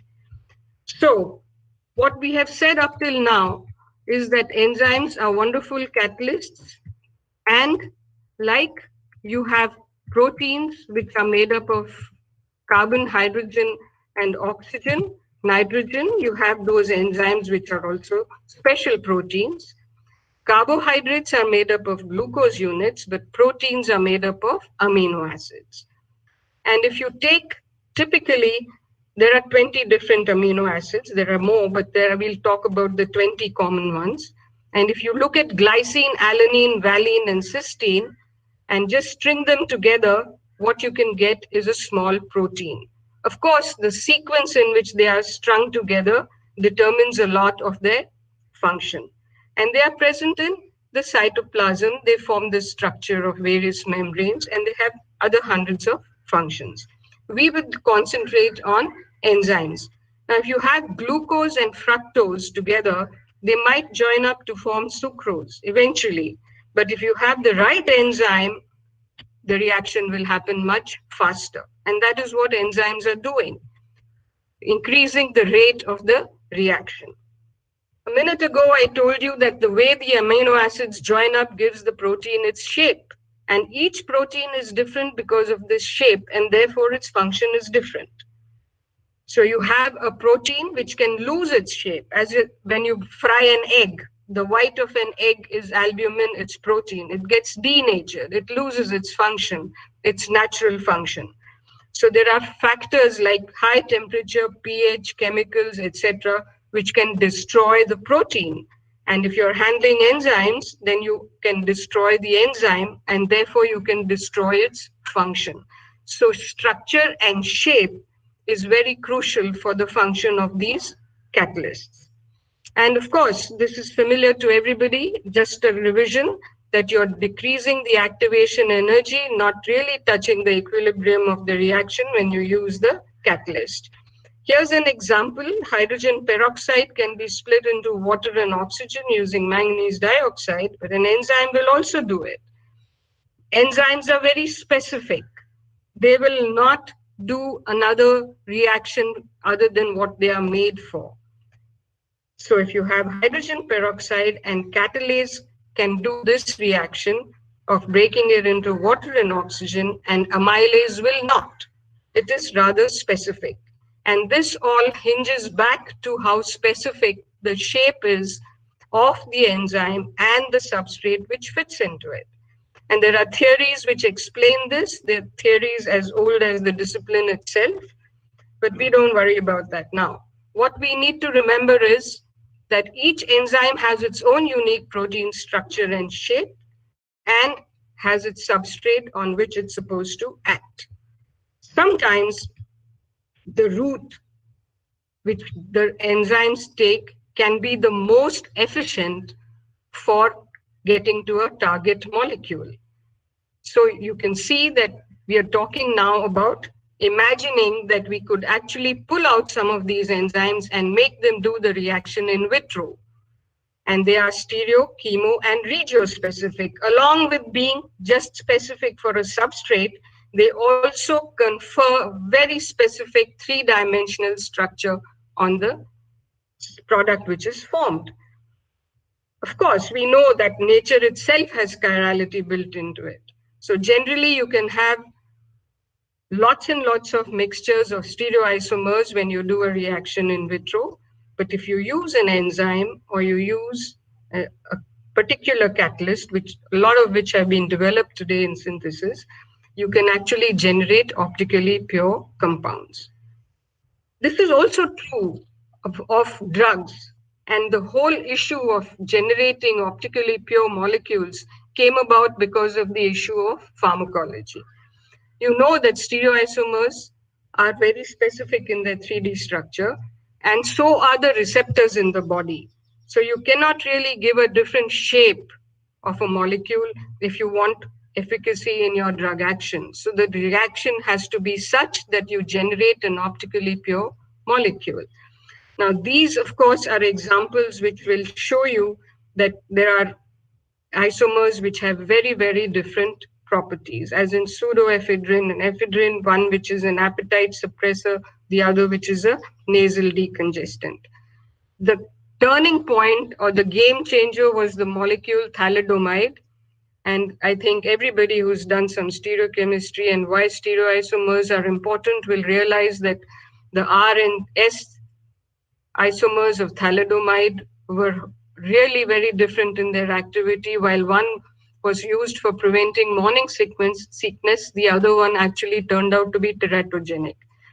That's when it became very, very obvious that one has to make optically pure molecules. Here also, we have an anti-TB drug, SS-ethambutol, while the RR actually causes blindness. These are, of course, two centers. So there are lots of issues with trying to make optically pure molecules.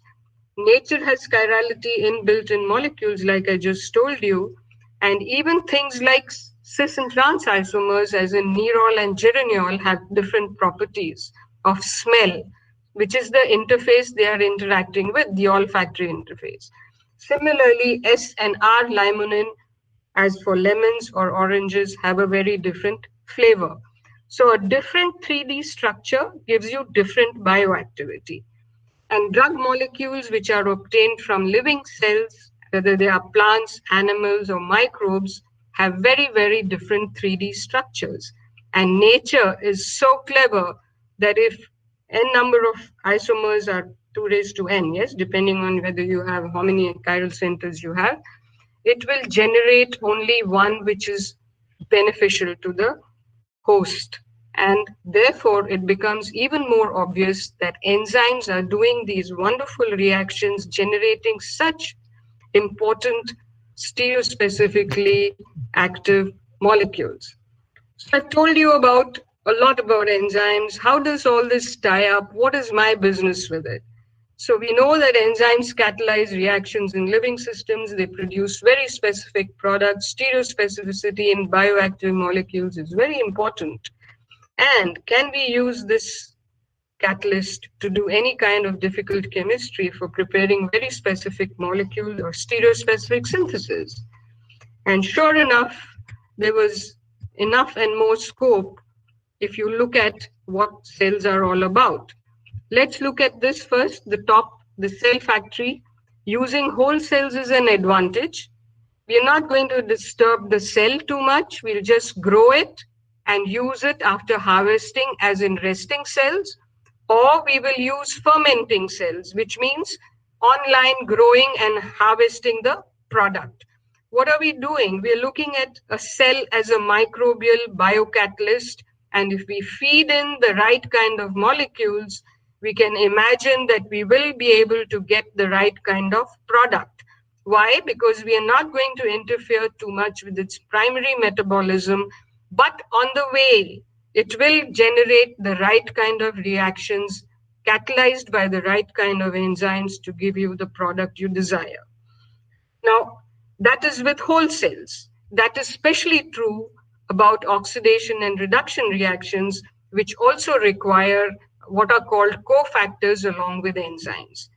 Because you don't have to add them. The cell is making them as they grow. And that can be advantageously used to do either oxidation or reduction reactions. However, if you notice here, we have all kinds of enzymes, and there's hardly a reaction which cannot be imagined which is not catalyzed by enzymes. In fact, it's interesting to note that if a cell is considered to contain 3,000 enzymes, we have only 1/10 of those which are known, and further 1/10 which are commercially available. So it's an area waiting to be explored, waiting to be used to our advantage. And you have oxidoreductases, you have transferases, hydrolases, lyases, isomerases, ligases, which in a sense takes care of a lot of reactions. More recently, people have been talking about dealderase reactions and so on and so forth. So in my view, every reaction, every possible reaction which is there in the organic synthetic textbook really could be done by enzymes. It's only a matter of finding out. Nature is the ultimate chemist or biochemist, if you like. So what we do now is to take some examples from our own work and also some other work which will impress upon you how interesting this area can be. I will first talk about a project which is ongoing in our lab, and this is actually a startup with two of my students who are founder members, one who's finished his PhD and one who's still doing PhD, Kabilan and Muthu. The startup is called Primus Bioscience, and what have we done? We have been interested in looking at some of the processes from cells, and this is omega-3 fatty acid, an extremely important nutraceutical. And what we got was that you actually get this. Everybody as a child probably has had cod liver oil, and you know that fish oil contains this, very good for brain development. And you can actually get it from fish oil or vegetable, as in flaxseed, or you can get it from microbes. And if the fish is really feeding on microbes and then producing it, the idea was, why not get the omega-3 from the microbes themselves? After all, we know enough about microbes to be able to handle them. And if you look at what all is available in terms of organisms which actually give you DHA, it turns out that there are quite a few, the names of which are a little bit more complicated, but we'll just stick to this. This is a microalgae, as you can see from the arrow. And this has about 40 to 60%. So why not look at that?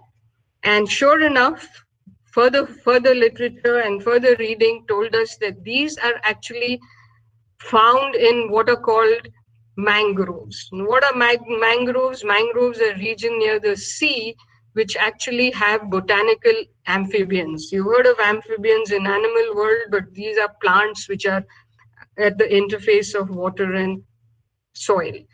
And they are really growing in desiccating heat, choking mud, salt levels that would kill any ordinary plant within hours.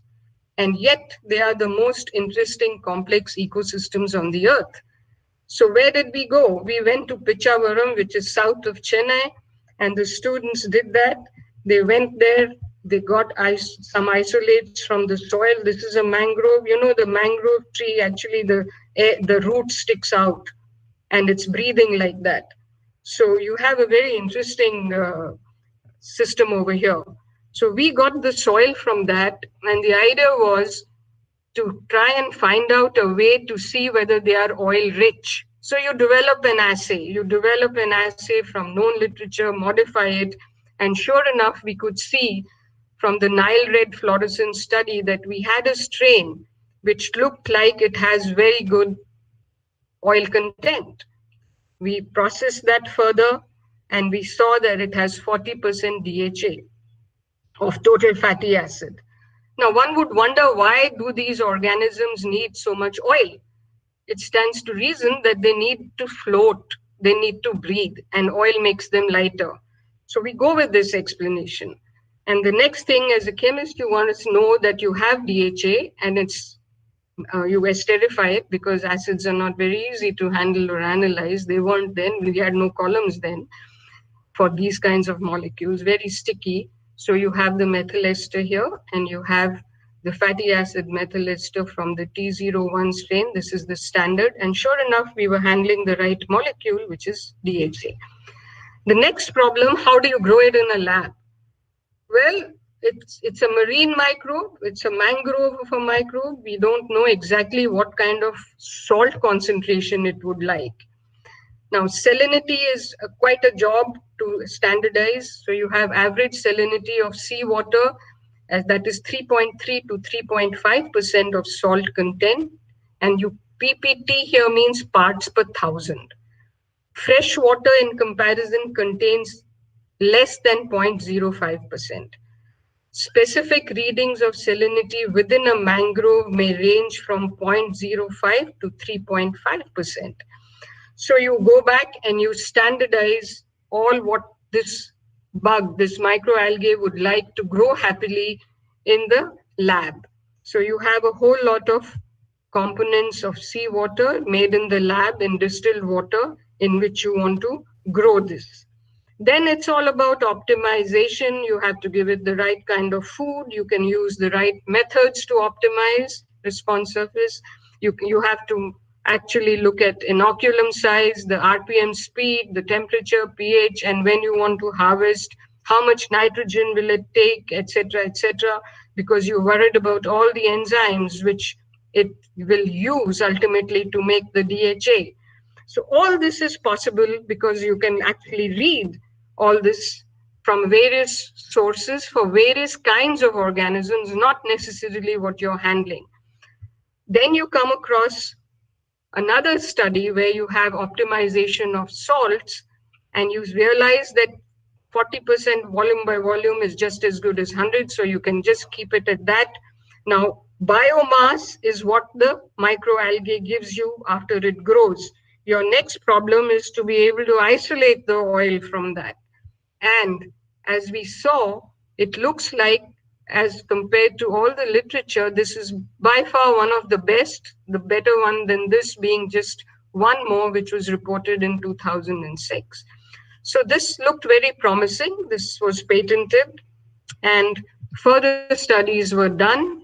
We took it from the flask to a shake flask, again optimized, and it was all upstream. We still had the problem of isolating it from the biomass.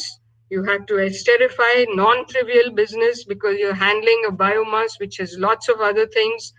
Anyway, it was done using a urea complexation method, and we did get 98 plus minus 1% of pure DHA. Pentanoic acid is also there, and that's okay. This was purified. These two will come together. And incidentally, its data shows that it is, in fact, very pure, good stuff. Then we thought that we must look at this possibility of taking it further and scaling it up, and this was born. Today, the status is that we have a pilot plant. We have 200 liters of the reactor there. The run is, I hope it's on, or it must be on, going on, preparation for that. And we also have plans of a production unit near Salem, in SIPCOT. So this is about translation of one of our projects from the lab to the scale-up and a product. Now, that is a wholesale, that is a microalgae. We have also been using whole cells for a series of reactions, as you will see. Why? Because they are green. They are the most green catalysts that you can handle. They are easily replenishable, not at room temperature. You're sitting there, there are hundreds of enzymatic reactions happening at room temperature, normal temperature pressure, no extra energy is required, all generally water-based, hardly any side effects. So they're very attractive catalysts. And so I've spent a lot of time doing yeast biotransformations. We've got applications in biosensors. We've got fermentation, which I've just told you. We also look at other media in which it can act, not necessarily only water. And we have isolated the enzymes and tried to understand their mechanism. So this is the Candida which we are using. That was a microalgae. And this has been a very wonderful companion for many years. And we have used this yeast for making a lot of chiral synthols. The story started with when we were asked, when I was in industry, this was an important chiral synthol, the hydroxyphenylbutanoic acid. It's an intermediate for a lot of prill drugs. So optically pure, realized that one could actually do an asymmetric reduction or a resolution and More interestingly, a deracemization of the same hydroxy compound. So if you have this as a mixture of enantiomers, what effectively you do is get one only, unlike resolution, which gives you only 50%. And you don't even start with the keto, you just start with the hydroxy. And this inspiration of deracemization came from the Japanese work of Hasegawa way back in 90. They did that for a pentane-diol. So we did a whole lot of these reactions. Deracemization works wonderfully, and we have about 300 plus chiral synthons using this biotransformation, all nicely published work, some patented, and also there's a good review if anybody is interested. So we've done all this. It's not so straightforward as we think, because you have to optimize everything over here, starting from the cell growth and finding out at which point you want to harvest the cells to use them as a reagent, resting cells, so that you can get your biotransformation in high optical purity and yield. But one of the nagging problems was always talking to synthetic chemists who always thought that this was not a very practical solution, enzymes. So we thought we must demonstrate that you can integrate biocatalytic synthesis in chemical synthesis. Where is the problem? Is the biocatalyst available? Biocatalyst is better than the chemistry or the chemical synthesis. Is upscaling possible? Is it economical? What about the law? Do we have legal instructions? Can we patent, etc., etc.? That apart, those problems are generally there. But we also saw that people were using lipases for resolution and dynamic kinetic resolution, but deracemization, where the production of one enantiomer in quantitative yield and optical purity is possible, was not very commonly used incorporated in any scheme. So another student, T. Sarvanan, who's presently a faculty in Hyderabad Central University, he managed to show that the propargyl alcohols can be actually deracemized using Candida perapsilosis. And of course, this is routine for every chiral synthon, all the structure-activity relationships and electronic and steric effects, etc., almost like a catalog. So that was done, and all the conditions for the Candida growth were nicely optimized, and saw that we can actually get very high yield of the chiral synthon. The next problem was to select where we can show that it can actually be used. Look at these acetylcholine esterase inhibitors, and you have these hexahydrochromopyrrolidine skeletons, and we thought that maybe we should be able to demonstrate over here that a chemoenzymatic synthesis is possible. So if you have the retrosynthesis over here, you have this propargyl coming from our Candida. If you can generate this, then going from here to here by 3+2 addition shouldn't be that difficult. And sure enough, what was possible, we have shown that we do see the chiral alcohol going to this, which was a reported procedure, and then we could do this and get the target molecules. This was published and largely appreciated. It's something which can be an answer to a chemoenzymatic synthesis, because incorporating or integrating biocatalytic routes is an important activity, I would think. And also Pfizer stands testimony to this. Apparently Pfizer has an award for anybody who can show a green method. And I thought this example was rather very, very telling. This is quinoxaline 2-carboxylic acid, QCA, chemical route, 3 steps, 35% yield, and diene oxide is mutagenic, high energy intermediate. Look at this. Getting from this 2-methylquinoxaline, Pseudomonas putida whole cells, biocatalytic route, 1 step, 3 enzyme reactions, all in one, 86% yield and an aqueous reaction. More dramatic, for 1 kg of QCA, the chemical process versus the Pseudomonas putida process definitely shows you that it deserves the award. Biocatalytic route avoids hazardous diene oxide, uses 4 times less starting material, reduced organic solvent consumption, and look at that, 196 liters per kg of QCA of organic solvent is used, and look at this, in the Pseudomonas putida, you have only water, hardly any organic. So this example was really very, very convincing that it's time for people to think of these catalysts. It's not such a big infrastructure. It's not difficult to handle, especially resting cells. I'm a strong advocate of that. And just for some fun for the students, I also want to show you that it always intrigued me that where on the earth is this substrate going in the cells and getting transformed and coming out. So we wanted to see that. And when the referee asked me of scientific reports, why did you want to do this experiment? I said, just to see it, and that's reason enough, and it got accepted. So we developed an assay where you can have a non-fluorescent starting material. You give it to the candida, it oxidizes, makes it fluorescent, and this is of course non-fluorescent. And sure enough, when it fluoresces, you can use the confocal microscope and see it. Within 5 minutes, it's transformed and it's thrown out of the cell. It is so dramatic. And this, of course, these pictures are not very good on this screen, but the publication shows them much clearly. And then we validated this whole thing by doing the assay again using HPLC.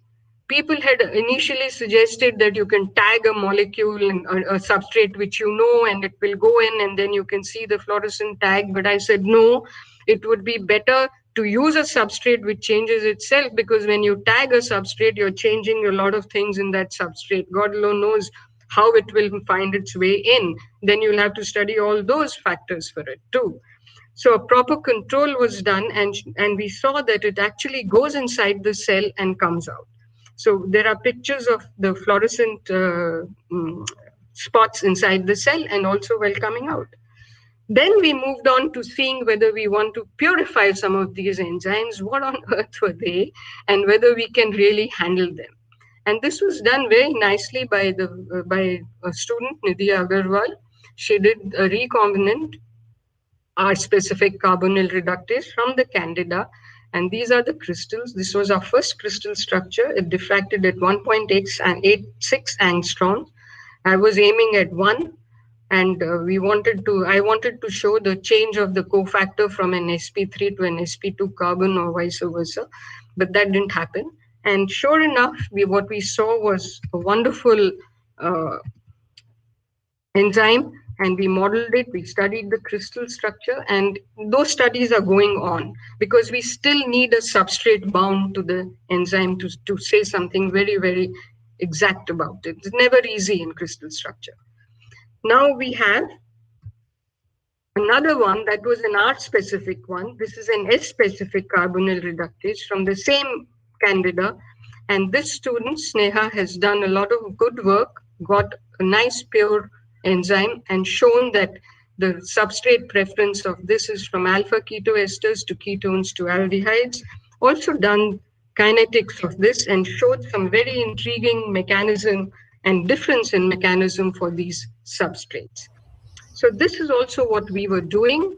Now it brings me to something which was very, very heartening. 2 years ago, the huge potential of biotechnology, the chemistry-biology interface, was suitably rewarded when Francis Arnold got the award for directed evolution of enzymes. And you can see here, this is directed evolution, this is the enzyme space, this is biocatalytic applications, this is the chemistry space, you have chiral products, green chemistry, safety, etc., etc. So here, I'll just spend a few minutes on telling you what her work was. These two are not into the same enzyme work, so I'll leave that out. She got half the prize for directed evolution of enzymes. This is quite dramatic, actually. What did she do? Harnessed the power of evolution and used it for the benefit of mankind. It was one of those Nobel Prizes which really rewarded a lot of application work. And that is what is very heartening. Now, I'll just explain to you what the principle is. Evolution, of course, we all know. We have natural selection as proposed by Charles Darwin. And in principle, by which each slight variation of a trait, if it is useful, is preserved. So there is a genetic change, and then there is natural selection, and evolution happens. And of course, if you look at this arrow here, that is 4.5 billion years old. This is 4, so this is 3.7 billion years ago. Almost every crevice on the earth was filled with since that. Yes, this is then, and now you have seeds of life since then, where you have so much diversity of life. How did this happen? Yes, how did this happen? If you say 3.7 billion years ago, life started, this diversity is really amazing. And more amazing if you look at this particular slide. I love this slide for its color. It's really a depiction of life. You can have aquatic, you can have flora, you can have fauna, you can have animals, you can have birds, you can have flowers, the works. What's going on with this? It's all about proteins. And over the millennia, natural selection has led to a vast diversity of proteins that we know today. It all hinges on that. And where does the protein come from? The protein comes from DNA. So if you change the DNA, you change protein. Is that what happened? That's what we believe happened. So if the DNA changes naturally, you'll get random mutations. And that does happen. Even though the organisms resist that, it does happen. Mutation rates are very low, and not all mutations matter to evolution. Nevertheless, DNA is changing. It has to, otherwise we can't explain this diversity. So mutation will always be present as a powerful force in evolution. It will never be zero. So we got to remember mutations are happening, random mutations are happening. They need not always be beneficial for the organism, but they're happening. And this is what results in a diverse form of proteins, which give rise to such a diverse biodiversity.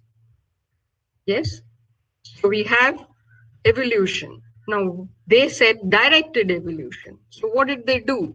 Now, of course, we know that natural selection takes a very, very long time. I told you 3.7 billion years ago. Another problem with relying solely on natural selection is that it only selects for proteins that are biologically relevant. What about the other proteins possible? Even if I take 20 amino acids which can be combined. So there are a lot of possibilities. And if we wanted a protein that is not found naturally, but could treat a disease, we don't have to wait for it for natural selection. We can do something called directed evolution. It is concerned with modifying the properties of individual molecules and not the whole organism. So here we are going to look for only molecules which we can change, handle, and get the desired effect. Natural enzymes, they are very efficient for specific biological reactions, and they like normal temperature, pressure, water medium, and metabolic activity is their general aim, and they've evolved over millennia. What would we like? We would like to have unnatural substrates, which they accept. We would like them to catalyze even better, even faster, even though there is no man-made catalyst which compares even remotely with how efficient a catalyst like carbonic anhydrase is. 10 raised to 6 is the turnover. But we would like them to be even more efficient. We would like them to be stable in organic solvents over broad pH range, work at elevated temperatures, and get easily expressed in host organisms so that we can use them. So the question really is, can evolution be carried out in a lab to create enzymes with desired properties? And of course, it can be visualized, but there isn't a regular recipe. You have to be very sharp to see whether the known enzymes have what is called a promiscuous activity, and then amplify that activity, get hold of that mutation, study it, and see whether you can see that genetic change and natural selection can happen in the lab. That is the key. They are programmable, but they are programmable to do what they have to do. Sometimes you can see these promiscuous activities, and that is what she did over the years. And here now are some really good examples from her work, Nobel Prize worth. Sitagliptin is an anti-diabetic drug, and we all know diabetes is such an important disease. Of course, today it looks like in the light of COVID, nothing is more important, but diabetes affects 422 million people annually in the world. So, and it's a multi-step chemical process. It's expensive. It generates a lot of waste. Question, do we have an enzyme which will do it? Well, they replaced all that with a single enzyme, a transaminase. Improved 70,000 fold after seeing a small blip of an activity which is not even clear on this graph. Various iterations, they improved the activity and got it to work. Solvent waste reduced by 60%, increased the yield, no heavy metals, and that is what gave them so much success. This one has a lot of patents and it's really a money spinner. So random and recombinant mutations generated the thermostable enzymes which can produce chemicals from biomass at high temperatures and can even work at 85 to 90 degrees. But see, you need also, apart from being a prepared mind, you also need to be doing some adventure. This is atrazine. It's a herbicide. It was lying non-biodegradable from 1950 to 93, or 43 years. And 93 onwards, they saw that it gets degraded, which means there are now bugs which are chewing that. And they have helped in this also. Question is, will plastic find its fate similarly? And they're trying to find that. They're trying to mine for enzymes which will look at as fast degradation of plastic as possible. This is another favorite example of mine. In literature, there are no examples of biologically synthesized, either in vivo or in vitro, silicon-carbon bonds. And today, thanks to Frances Arnold's work, you have a whole lot of these molecules possible because of the enzymatic process.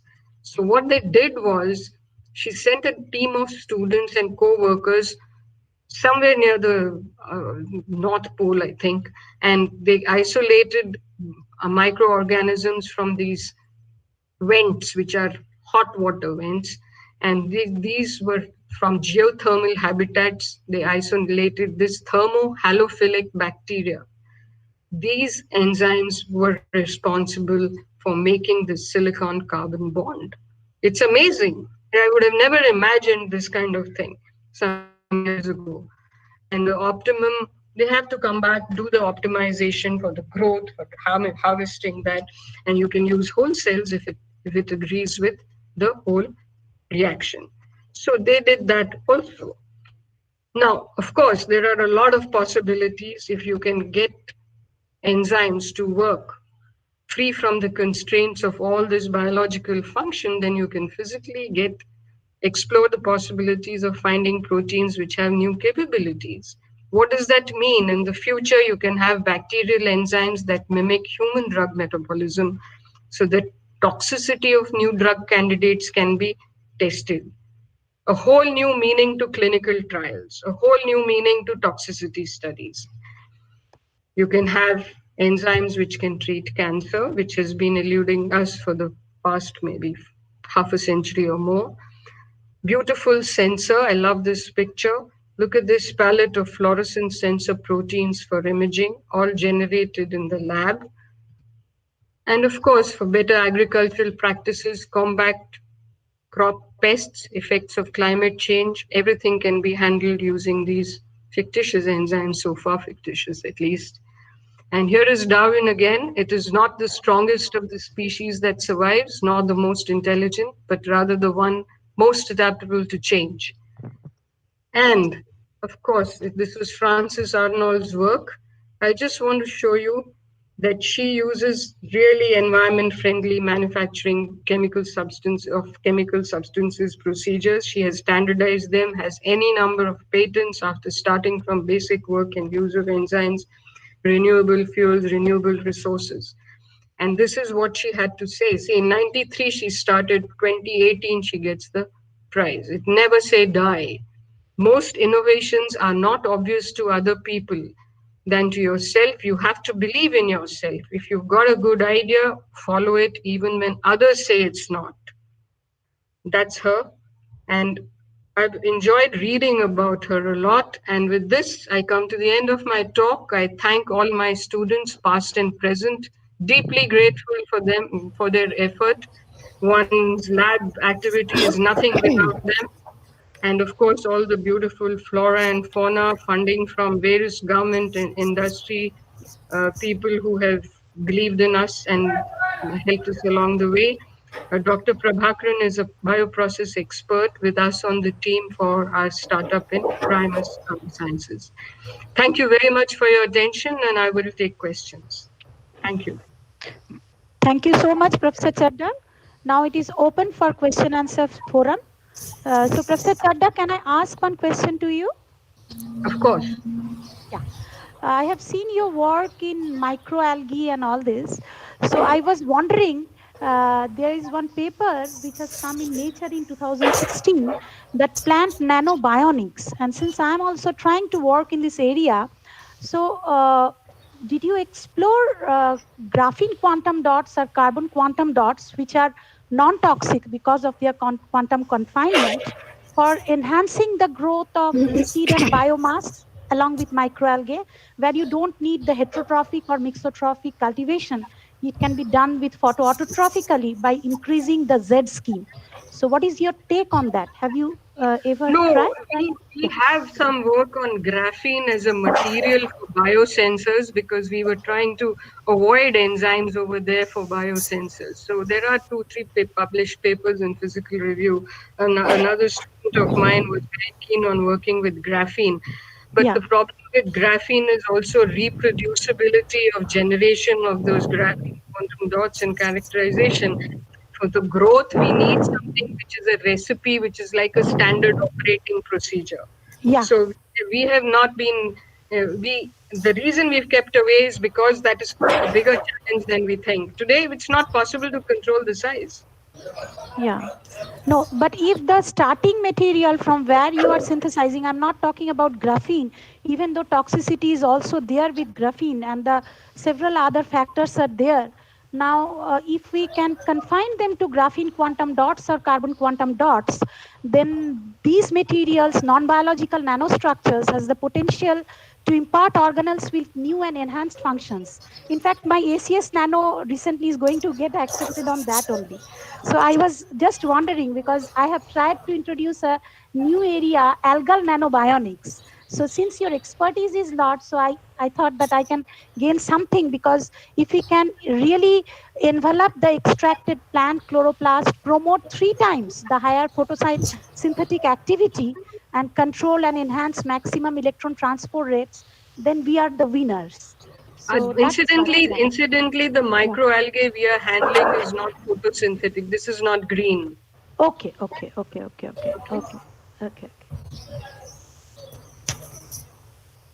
Anybody else with the questions?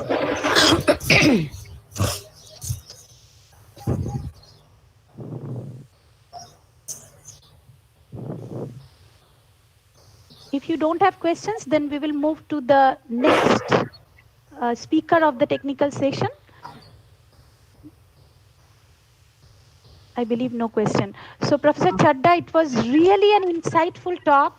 And myself, since I'm working in the interface of chemistry and biology, and I got to learn a lot from your presentation, I will look forward to have you also in our platform one day. And thank you so much for your insightful talk. Thank you. I'm so glad you liked it. Thank you very much, Dr. Ghosh, again for this nice interview. It's always nice talking to students. But no questions can mean 2 things. Either everything is clear or nothing is clear. I'll go with the first one. Thank you. Everything is clear, ma'am. And Professor Chadda, I would like to request you that if I can collaborate with you, because I can know about the, especially the genetic material which is responsible for this type of growth factors and all this. So Yeah, it will sure. be very nice. Yeah. Sure. Thank you so much. Thank you.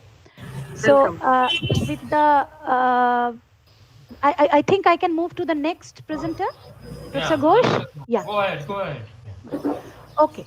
Thank you so much, Professor Chadda. And now I come to the second presenter of this technical session, Dr. Moumita Mojumdar, Associate Professor, Department of Chemistry, IISER, Pune.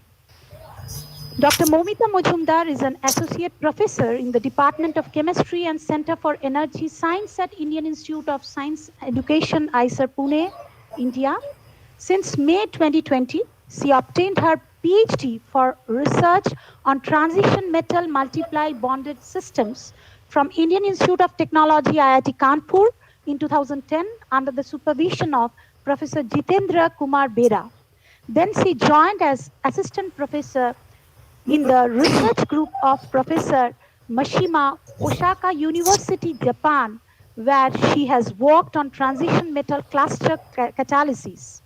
In October 2011, she has moved to Germany for her second postdoctoral stint in the research group of Professor David Saarland University, where she has gained expertise in low-valent silicon chemistry and their application. She joined as assistant professor at IISER Pune in October 2014. Her research interests are low-valent main group compounds in catalysis and material application. Today she has several awards and fellowships: ChemCom Emerging Investigator Award 2020, DFG Collaborative Research Grant 220-21, International Mobility Program, University of Leipzig, Germany 2019, CREST Fellowship, Osaka University, Japan 2011, Toyota Fellowship, Osaka University, Japan 2010. Today she will be presenting her work in chemistry, biology, an important research interface. Oh no, I think yes, that's not the title, yeah. Yeah, that's the title? No, not at all. This was of Professor Chadda. Organometallics approach for material synthesis. This is the title, am I right? Yes, yeah. Yeah. So on to Dr. Moumita Mojumdar. Thank you for the kind introduction. So first of all, let me... রিনাদি আপনার মাইক্রোফোনটা of করে দিন। Okay.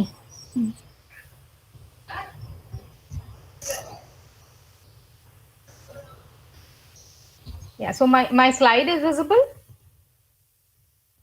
Can somebody please say this? If the slide is visible, but in nicely visible. Yeah, it's visible. Yeah, fine.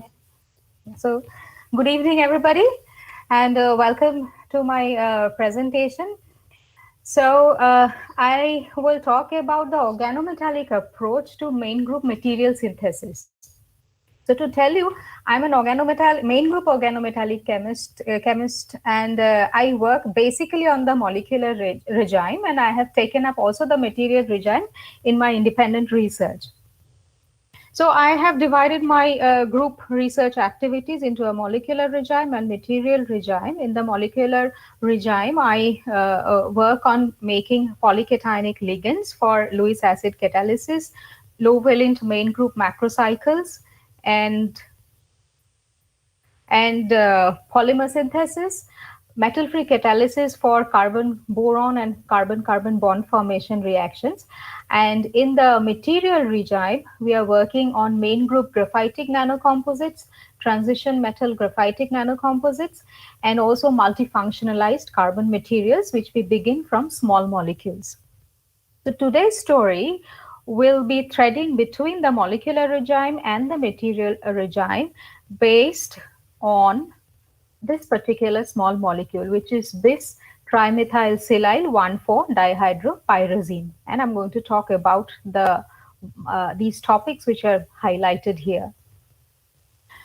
So this is an organosilicon reagent, as you see, and there are a large number of such organosilicon reagents known in literature. from 1983. This was first established by Professor Keim's group in Germany, and most of them are 8-pi electron system, so it can give away 2 electrons and gain aromatization. Hence, they are very nice reducing agents. So majorly, I'll talk about the pyrazine reducing agent. The synthesis of this reducing agent is also very simple. We take pyrazine, which is commercially available, use lithium metal and Me3SiCl, we get the organosilicon reductant. Now, these organosilicon reductant have been very judiciously used by Professor Mashima's group as a salt-free reductant for transition metals.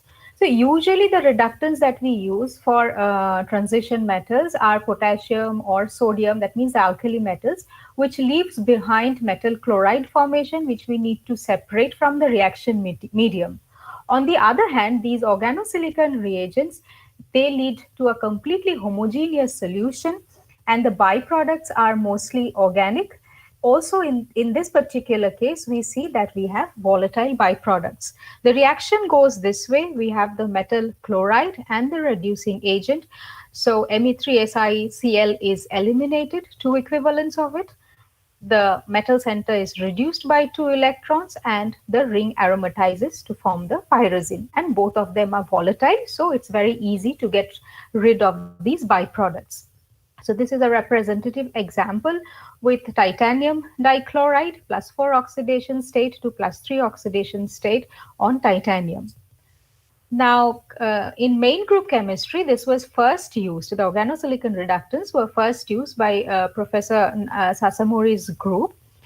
He stabilized bismuth-bismuth double bond and antimony-antimony double bond using this organosilicon reagent. In our group, we have used the organosilicon reductant to prepare in one pot step the N-heterocyclic germylene and stanilines, which are basically the heavier analogs of N-heterocyclic carbene. In addition to this, what we could achieve is a reductive cyclization forming the 2,3 dipyridyl substituted piperazine molecule. Of course, it was not only the role of the reducing agent, we required 2 GeCl plus units to be coordinated through these nitrogen atoms of the bis-alpha aminopyridine ligand. Now, before going to this, let me brief you about the reductive cyclization. Reductive cyclization have been known for long, from 1995, and simple bis-imines are used with manganese or zinc, which are very cheap reducing agents, and Bronsted acids undergoes reductive cyclization to form 2,3 substituted piperazine molecules. Now, there are no reports on piperazine molecules that has pyridyl in 2,3 position. There's only one report of a tetrapyridyl substituted piperazine molecule. However, the approach is redox neutral. So it begins with the 3+3 cycloaddition of the azomethine ylides. Now, what we could achieve from our group is when we take this bis-alpha aminopyridine ligand stabilizing 2 GeCl plus units, and particularly this organosilicon reductant, we can achieve the reductive cyclization. Now, how does it happen? What role the 2 GeCl plus plays? To understand all this, we have to move one step backward. In our group, we are working on the GeCl2 dioxane, which is our daily workhorse. And from the GeCl2 dioxane and this tetradentate ligand, bis-alpha aminopyridine, we could stabilize a nucleophilic germanium-2 dication. So it is very rare that a dicationic ligand can be nucleophilic in nature, but this is the first time that we have stabilized a nucleophilic germanium-2 dicationic ligand. So what we do is we take the GeCl2 dioxane, TMS triplet as the chloride abstracting reagent and this ligand. So we could stabilize the germanium dication. From the crystal structure, we see that these 3 nitrogen forms the basal coordinating plane and the germanium is apically disposed. And no counter anions are around this germanium center, making it bare and hence allowing further reactivity. Now, the DFT calculation shows us that the lone pair on the germanium has an sp mixing which leads to a directional nature or stereochemically active germanium-2 lone pair. Now, because this lone pair is stereochemically active, we tested the nucleophilic behavior of this germanium dication by reacting with transition metals, and we have generated highly cationic species. So despite these germanium centers being dicationic in nature, the presence of lone pair leads to a sigma donation, as well as we find a back donation from the gold center to the germanium center, and hence this pentacationic species is formed. Additionally, since this gold center is now electron deficient, these have implications in Lewis acid catalysis. Now, using this germanium-2 dication, we have prepared this ligand, the same ligand, bis-alpha-aminopyridine ligand, stabilizing 2 GeCl plus units.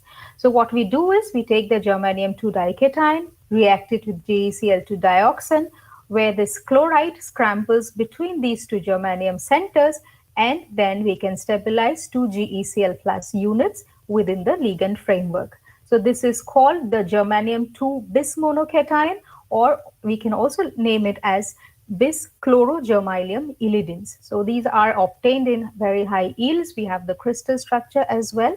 Now, when we take this bis-chlorogermanium illidin, treat it with this reducing agent, and then acidify and an aqueous workup, we come to the synthesis of the 2,3-pyridyl substituted piperazine molecule. So we have protonated it and got the diprotonated molecule, could crystallize it out, and realized that these two pyridyl groups are in cis disposition. That is, it is a mesodiastereomer, on contrary to the sterically preferred DL diastereomer. So then we had to nail down that what is the mechanism through which this kind of organic transformation is occurring. So to nail down the reason for reductive cyclization, we have taken the bis-chlorogermanium illidin and the reducing agent, and we have obtained this dark green colored solution. We have EPR'd it and realized that this is a triplet diradical, because we find a major peak as well as a weak intensity peak in the half-field region. So this is a signature of triplet diradical. However, this diradical is persistent in nature. It is stable for less than 1 hour. And the reason for the diradical being unstable or persistent is because due to the germanium coordination here, the electron is localized on the iminocarbons, which leads to immediate intersystem crossing, leading to the singlet diradical. Then in the presence of proton, the intramolecular CC coupling occurs. So essentially, these two germanium centers are acting as a template for the intramolecular CC coupling. Now, to understand why at all do we get a mesodiastereomer, we have isolated a very crucial intermediate for this reaction. So we begin again with the bis-chlorogermanium illidin, the reducing agent, and protonate it in the non-aqueous medium. Then we can isolate this intermediate species, which is the piperazine molecule having a germanium dication coordinated. So what exactly happens here is that after the reduction, because the ligand center has electron avidity, the electron hops to the ligand center, leaving these two germanium centers as two germanium dications, out of which one is eliminated as germanium triplet, while the other germanium dication after the CC coupling is chelated by these 3 nitrogen donors. And because of this chelating effect, we find now that in the product, the 2 pyridyl groups are in cis disposition. So essentially, the template effect and the chelation effect leads to this product formation, to the formation of the 2,3 pyridyl substituted piperazine molecule, which was elusive so far. Well, talking about the organosilicon reductant again, there are even more reports in literature in the recent times.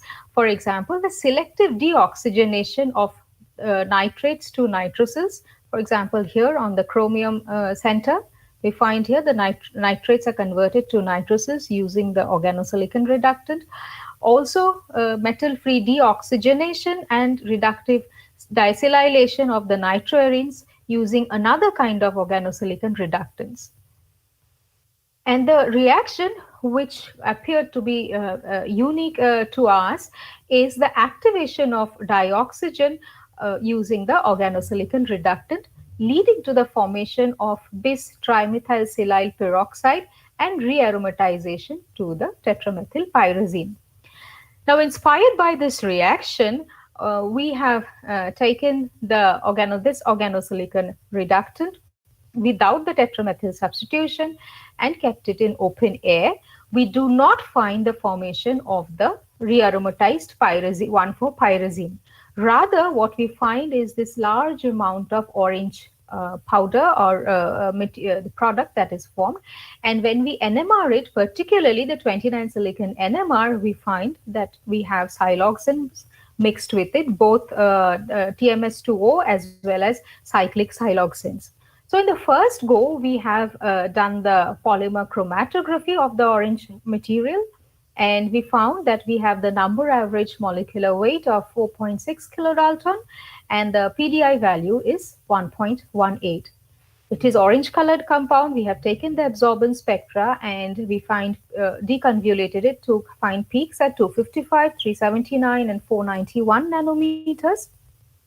And then the emission spectra shows that we have, when we excite at 379 and 491, it emits in these regions.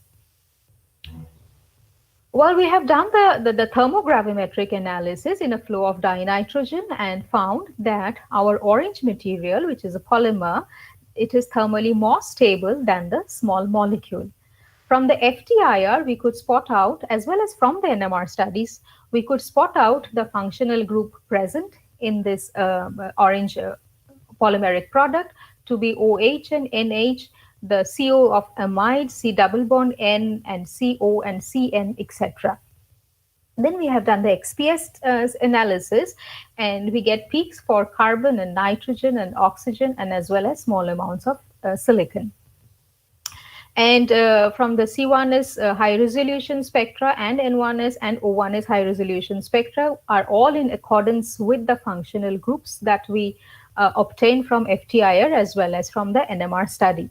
And the silicon 2p XPS, the high resolution XPS shows that there is SiC and SiO bonds existing. I don't have the image here for this spectra. All right, so based on all these characterization studies as well as from CHN analysis, we concluded that which is the polymeric material, in weight percentage has carbon 50%, hydrogen around 4%, nitrogen around 22%, oxygen around 18%, and silicon around 5%. And we have also proposed a probable structure for the polymer. This kind of a structure that we have proposed is based on the two major reactions that occurs. One is the oxidative dehydrogenative CC coupling in the presence of the peroxide formed, and also the activation of 1,4-dihydropyrazine ring by dioxygen. And as you see here, I have marked 1 and 2. These are the chromophores that we have proposed, and we have also optimized. We have done the TDDFT calculations and found that it matches pretty well with the experimental absorbance spectra. Now, after this, we have pyrolyzed, or you can also say it, we have carbonized the material at 700 degrees in an argon-hydrogen gas mixture, and we get this black material. So we have first done the PXRD, and we find a broad peak centered at 002 of the graphitic plane. We also find a small peak here, which corresponds to the around 42 or 43 degrees, which corresponds to the 101 plane of the graphite. Now, from the Raman spectra, we find D, G, and 2D bands, which is characteristic of graphitic carbon, and also the D by G ratio says that there are disorders and defects in our material. From the FTIR, we could conclude on the functional groups being present as C double bond C and NO, CO, OH, etc., and also COC, etc. So now the XPS spectra shows that there is a significant decrease in the nitrogen content compared to the polymeric material 2. also in the oxygen content with the corresponding increase in the carbon content. The C1s high resolution shows that the carbon is now majorly graphitic carbon having other functional groups like C double bond N, NCN, CN, CO, etc. The N1 is high resolution shows that it is majorly graphitic nitrogen and pyridinic nitrogen. Also, we have the O1s spectra, and the silicon Si2P shows that majorly it is SiO2 now with very small amount of SiC. Well, again, based on all the characterization tools as well as CHN analysis, we have established the composition of 3 in wet percentage to be 71% of carbon. Hydrogen is 3%, nitrogen is 10%, oxygen is around 12%, and silicon now is around 3.5 or 3.75%. And we have also proposed a probable structure for the material, the carbon material 3. Then we have looked into the morphology. The FSM, we see here the cloth-like feature. From the TEM, it becomes much more obvious. These are basically few layers of carbon sheets. Both the TEM images reflects the same. So essentially, we are generating a multifunctionalized few layers of carbon sheets, multifunctionalized because we are having both nitrogen as well as oxygen.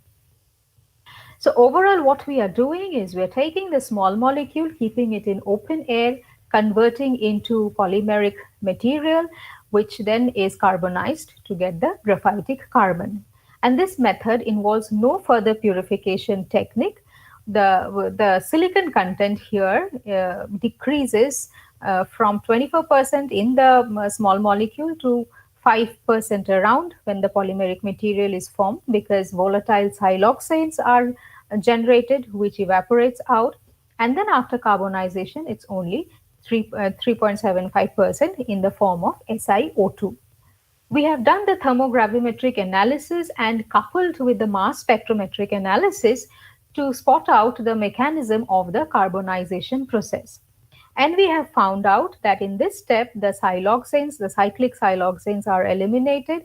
Also, the nitrogen is eliminated as N2, as NHCN. Also, acetylene, water, and dihydrogen are formed. So overall, we are beginning right from a small molecule, and we are not involving any kind of impurity removal technique in this process. Now, why is this important? This is because conventionally, when we are preparing carbon materials by the very cheap carbonization techniques, we use either natural products or polymers as the precursors, because they are stable at high temperature conditions of carbonization. While if we are using small molecules, then we can actually tailor the intrinsic properties of carbon materials. However, small molecules are not popular because they are volatile under the high carbonization temperature conditions. There are small molecules reported to make graphitic carbon nitride, for example, urea. However, the system is completely different here. The thermal decomposition occurs in a semi-closed vessel. Now, there are efforts in using small molecules as carbonization precursors. And I see here it's under preparation written, but this has been accepted now in ChemCom. Anyways, so the small molecules that are reported so far are with the ionic liquids, which undergoes direct carbonization to form end-doped graphene. And of course, again, ionic liquids are expensive. The more recent method is a transition metal assisted carbonization of small molecules. So what they do here is they take the transition metal and the small molecules, for example, pyridine or bipyridine, even pyrazine, mixed together in a solvent, and they dry out over the rotary evaporator. They get the powder, carbonize it, and then they have an acid etching step to remove the transition metals. So essentially, the transition metals are assisting in the formation of the polymeric material. In our case, we simply do nothing, just expose the small molecule in open air. The peroxide that is generated helps in this polymer formation, and then we undergo the carbonization to get the graphitic carbon. So essentially, we are establishing this organosilicon reductant as a carbonization precursor, as a small molecule carbonization precursor for making graphitic carbon. All right, so now what about this material, the applications? It shows outstanding anode performance in lithium-ion battery. So to begin our electrochemical study, we have first done the cyclic voltammogram, and we have found that the peaks here at 0.2 and 0.4 volt, this corresponds to the lithiation and delithiation by intercalation with the graphitic carbon material, while the peak here at 1.2 volt is corresponding to the lithiation and delithiation at the heteroatom sites. Now, from the charge-discharge voltage profile, we see the first initial discharge is very high, more than 2000. The initial Coulombic efficiency is around 55%, which is normal with carbon materials because of the solid electrolyte interface being formed. But after that, the cycle is more or less reversible. And we understand it better in this cycling stability plot. Here I have shown until 185 cycles, we find a stable capacity value of 850 milliamps hour gram inverse. Now, to tell you here, when we are considering the carbon material, which is graphite that we use in our commercial lithium-ion battery, the specific capacity is around 350 milliamps hour gram inverse. So our value is pretty much high. Then we have done the rate capability measurement, where we are changing the current density, rather increasing the current density from 0.1 ampere per gram to 4 ampere per gram, and then reverting it back to the lowest current density. When we increase the current density, the specific capacity drops, which is obvious. But then when we go pull it back to the original value, we get more or less the same capacity value. And this tells us that our material is stable and reversible in nature. So our material is very stable. We have done the thermo-oxidative stability of the carbon material and found that it is stable until 400 degrees. By now, we have run 395 battery cycles, and the specific capacity is 793 milliamps hour gram inverse, which is indeed a very promising value. Then we have opened up the cell. We have done the grazing incidence PXRD, and we see that there is no major structural change that is occurring in our material. Also, from the TEM, we understand that almost the same morphology of that sheet-like feature is still maintained. So now we are working on making a full cell out of this carbon material. Now, talking about lithium-ion battery, if we are replacing carbon with the heavier group 14 elements, for example, germanium, then there is an advantage, because with germanium, the lithium interalloys, while with carbon, it is only an intercalation. So we have 4.4 equivalents of lithium across 1 equivalent of germanium, which leads to a very high theoretical capacity greater than 1600 milliamps hour gram inverse. That means it's good for high energy density battery. Now the problem here is that, and which is why it is not commercially known, is because it undergoes a volume expansion of more than 370%. Now what I mean by this is that if we are using bulk germanium as anode, then with lithiation and delithiation, there is a volume expansion, and when we are repeating the cycles, pulverization occurs and the specific capacity completely declines. When we are moving from the bulk regime to nano dimensions, then these kind of physical strains are somewhat mitigated. It is much better if we are combining germanium with n-doped graphene kind of material. For example, in this case, this is a material, a germanium n-doped graphene, which is prepared by taking GeCl4 and pyridine and through a chemical vapor deposition technique. Now here, the blue one is germanium and the network is the graphene. The graphene acts as a volume buffer during the lithiation and delithiation, and hence the electrochemical performance is of a good electrochemical performance is obtained. However, the chemical vapor deposition technique is not scalable and it's hugely expensive. So the alternate would be a colloidal approach, and there is a report known already where germanium graphene has been synthesized, taking the germanium nanocrystals with oleamines around it, calcination to make carbon-coated germanium nanocrystals, and then it is dispersed with reduced graphene oxide. Now, this leads to a weak adhesion of these germanium nanocrystals, and often there are poor loading of the germanium nanocrystals, which leads to poor battery performance. Now, the ideal thing would be a coherent synthesis, which we have established for the first time, a coherent colloidal synthesis of germanium graphitic nanocomposites. To do this, we have done a hot injection method. We have taken GeCl2 dioxin in oleamine and heated to around 300 degrees, and then hot injected the organosilicon reductant dissolved in oleamine. This leads to a burst of homogeneous nucleation, and it is followed by a steady controlled growth leading to monodispersed germanium nanocrystals. Then we purify it to get the germanium embedded graphitic nanocomposite. And then when we do the carbonization, then we get the carbon-coated germanium nanocrystals embedded on the graphenic nanocomposites. So then we have done the characterization of both the materials before annealing as well as after annealing. So before the black one is corresponding to before annealing, and the red for after annealing. And as you see here, the spikes here is sharpens after annealing, and these peaks are due to the germanium nanocrystals, and the broadening is because of the graphitic carbon. And of course, we realize that after annealing, we get much more degree of graphitization in our material. And then we have done the Raman spectra, which is show that with the DG and the 2D bands are signature of graphitic carbon, and we also get the peak due to germanium. And the D by G ratio decreases upon annealing, which says again that the degree of graphitization is increasing.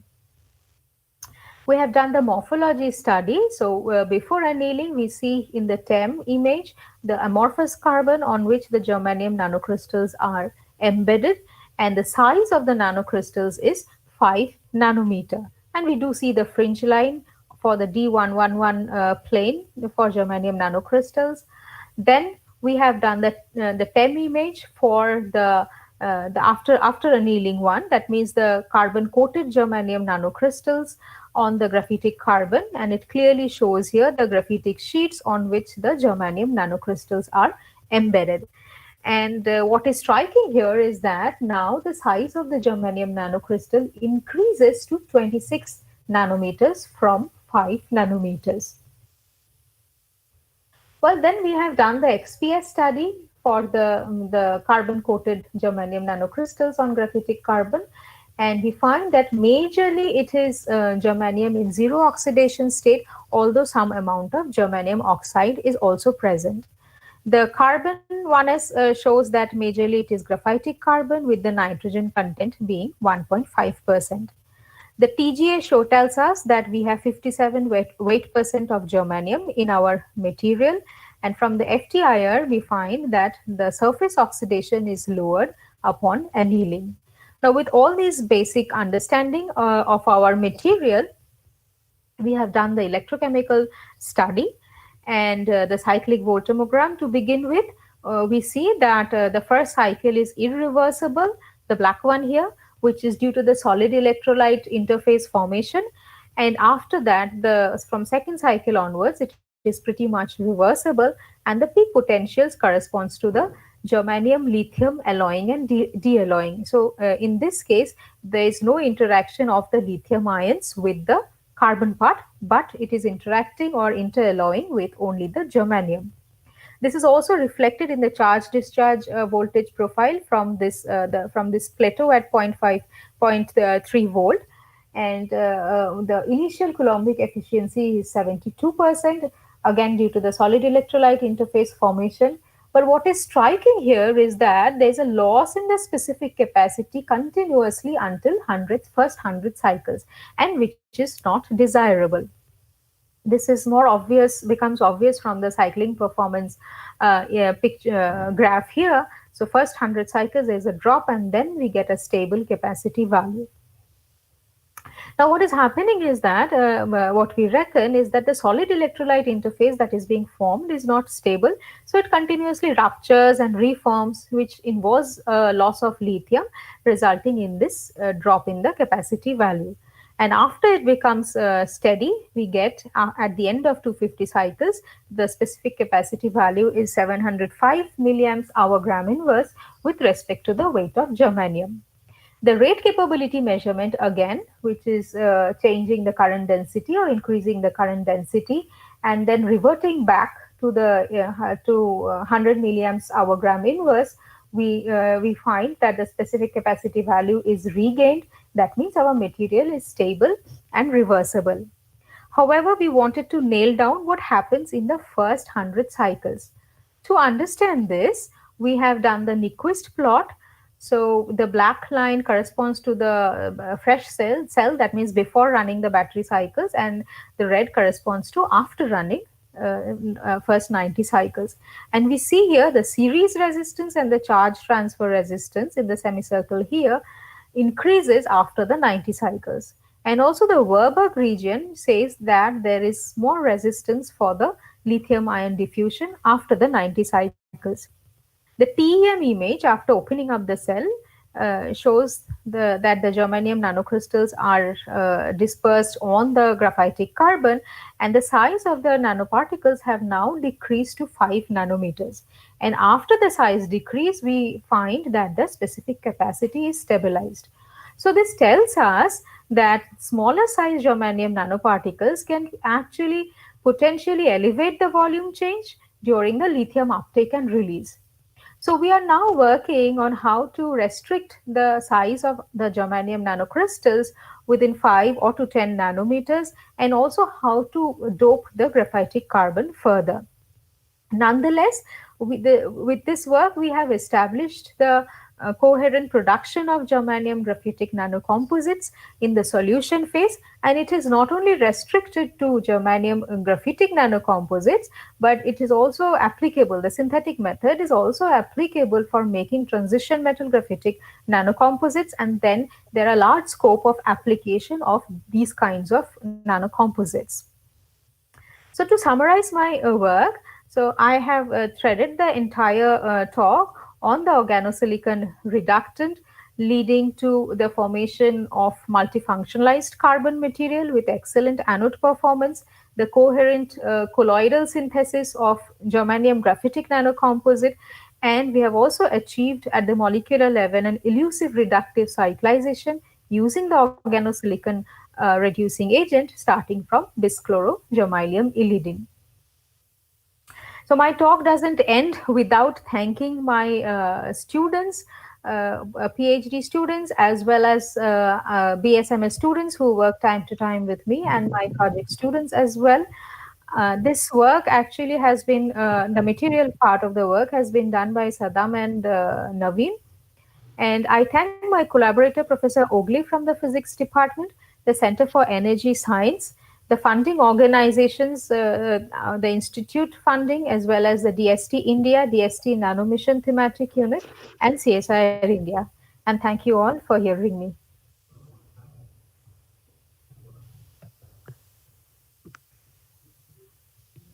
Thank you so much, Dr. Majumdar, for your nice talk. Now the forum is open for question answers. Any questions? Yeah, I have one small query. You had your first part of your talk. You had mentioned one germanium compound, basically, which is originally triplet, but due to intersystem crossing, it turns out to be singlet. And you told that the spins are localized on 2 carbon atoms. But is it just localized entirely on the carbon atom, or it is fractionally distributed over a fragment, carbon, nitrogen and all? Then it's likely to be more stable. The stability you were saying, most likely it is dispersed over a couple of connected atoms, not on a particular carbon atom. Maybe on that carbon it may be very high, but the other carbon atom, it might be a little dispersed. That's why it's showing some kind of stability. triplet system. Yes, yes. So as a matter of fact, I have mentioned means to tell you in a very simplified way. I have emphasized that it's localized on the ibinocarbons, Yeah. but we have done the spin density calculation for this molecule, and there is yeah. I have not included that because I was like more focused on the material part today. So there we have seen that the electron is not. Of course, there's a heavy component on the carbon atom, but it is forming a 5-membered delocalization of the electron. However, if we are not having the germanium, right, it's just the ligand with the diradical, then it's a stable diradical dianion that we get. Oh. Right, so that is why, so that's the difference. When we are having germanium in the 2 germanium introduced, then it is becoming much more localized. Whereas when we don't have the germanium, then it is completely delocalized and pretty much stable. We crystallized, we have EPR'd it, means it's fantastic stable molecule. Okay, that's what I wanted. Can I ask one question, Dr. Majumdar? Yes, please. Actually, you said about the graphitic carbon nitrides. Am I right? You focused mostly on graphitic carbon nitrides. No, right?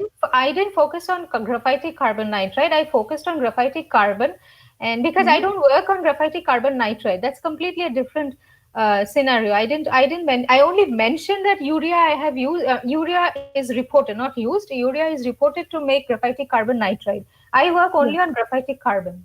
Yeah, even graphitic carbon also, you said that you need the organometallic complexes. Am I right? Yes. Yeah. If you have seen 2020 Material Horizon March publication, that graphene and graphitic carbon nitride and polymers a mutual combination for advanced properties. So now my question to you is that if we take these organometallic compounds and if you do for extremely high temperature, then what happens? There is limiting composition which stands in the way of achieving the proper chemical structure or proper structures of the graphitic carbon or carbon nitrides. So why don't you think that only the polymers can do it? Because suppose you take 2 monomers, then these 2 monomers can direct, if they are forming a block copolymer, then that can direct the self-assembly of smaller fragments. Suppose you take some nanomaterials as a filler, say 0.1% or 0.05%, then that can form your graphitic carbon or graphitic carbon nitride just by nano confinement. And that nano confinement is because of the pressure which is created inside the system. So why, my only question is that why we need to take the organometallic complex? What is your take on that? Well, I have a large answer to this, so I will say point by point. First of all, carbon nitride synthesis and graphitic carbon synthesis is completely different approach. In a carbon nitride synthesis, it is done in a closed vessel. So let's say if you take urea, it decomposes inside, it creates a gaseous environment, and then the molecule binds to each other and goes for an extended carbon nitride structure. Right. Dr. Majumdar, it is not like that. I'm sorry to interrupt you. You can do it in a beaker.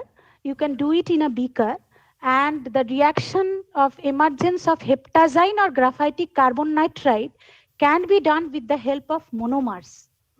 Yeah, that's what it is. It can be done. And you don't need you don't need a closed vessel. That can be done in a beaker, and the release of ammonia can be tested with the help of Nessler's reagent, the deammoniation, to form the graphitic carbon nitrides. So you don't need a closed vessel, number one, and doesn't need a catalyst. It can be done in aqueous copolymerization technique by only taking the suitable choice of monomers. So, madam, is it done in room temperature or is it done at high temperature? Dr. Majumdar, it is done at room temperature, 40 plus minus 1 degree centigrade. You will be getting the paper, I think, within 10 days or 15 days. You will see it is online. It is done at 40 degrees centigrade. Okay. In room so even when we are talking about all the synthesis that you have mentioned, when we talk about Klaus Mühlen's work, so he synthesizes the nanoribbons and nanographenes and graphenes all by polymerization technique using cyclodehydrogenation reactions, right? So that is one approach, right? The approach that I am talking about in this work is whether we can use the small molecules for carbonization or not. Small molecules we cannot use for, usually we cannot use for carbonization simply because small molecules are much more volatile. So in order to stop its volatility, reduce its volatility, it is the way it is converted is it is converted into a polymer and then it is carbonized. Now small molecules can be used, because if you see 2013 JMC Part A my paper, only by taking glycerol and you do the reaction in hydrothermal bomb, glycerol and hydrothermal is, madam, hydrothermal is a different kind of approach. I'm talking about carbonization approach where you're taking the compound, and simply heating it in a gas flow, nothing else. But carbonization you are taking in automated pressure and at low temperature. I'm not going to the pyrolysis step. Carbonization means it is at higher temperature. No, it is not like that. At 700 degrees or 500 can be, no, degrees. No. It can be low temperature hydrothermal carbonization. It can be high temperature carbonization. That is above 300 degrees centigrade. I am restricting, and I have clearly mentioned in my talk that the carbonization reactions that we are considering, pyrolysis I have written there already. The pyrolysis is done at 500 degrees and above, where the small molecules cannot withstand this temperature, whereas the small molecules, if we can translate the functional groups of the small molecules or the atomic ratio present in the small molecules into the materials, then then we can have a tailoring, or we can have more control if we are starting from small molecules than from the polymers. So this is my first report with the organosilicon reagents, and we find a method, an organometallic reaction already, through which we can understand that how we are converting a small molecule into a material. But the question of tailoring has not been addressed in this paper. Right, the question, how can I tailor, will require much more investigations, much more molecules to work with. So when I work with more molecules and find out that yes, this method is applicable for this set of small molecules, that they can undergo the carbonization, prepare the material, and as well translate the properties of a small molecule into the material. It can be translated, Dr. Majumdar. Even you don't need a catalyst. If you do with small molecules, low temperature hydrothermal carbonization, which I learned, low temperature hydrothermal carbonization, 180 degrees centigrade, it can be done. You can also use a dopant. You may not use a dopant. Okay. Those are different approaches, madam. And also I'm missing my lecture, my usual lecture, which I requested that please do not keep my talk at 5 o'clock, because I had a lecture from 5 to 6, and I have already apologized to my students. Okay, thank you. So I have to quit. Thank you very much for inviting me. Okay, thank you so much.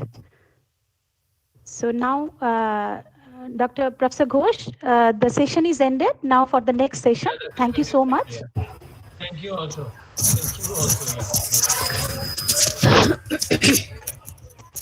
Thank you, Mona Lisa. Yes, Devolina, start the next session. Devolina, start the new session. Sir, I am going to start. Devolina, Ananda, anybody? Start the new session. Okay. Thank you, Professor Mona Lisa Mukherjee, for taking the session. Now, moving forward, it is my privilege to welcome our second guest, Professor Reena Ghosh. Professor Reena Ghosh is an organic practitioner, graduated from Jadavpur University after her doctoral work under late Professor Omolendu Das from the same university in 1986, followed by her postdoctoral research with Professor Nirmalendu Roy at ISCS, Kolkata, and then continuing research career at CSI as a CSIR field officer at Jadavpur University. He joined as a lecturer in chemistry at Bolpur College, West Bengal in 1922. He then moved to Tripura University as a faculty of chemistry in 1955, from where she came back to Jadavpur University, Kolkata in 1988. to join the chemistry department where she is still continuing as professor of chemistry.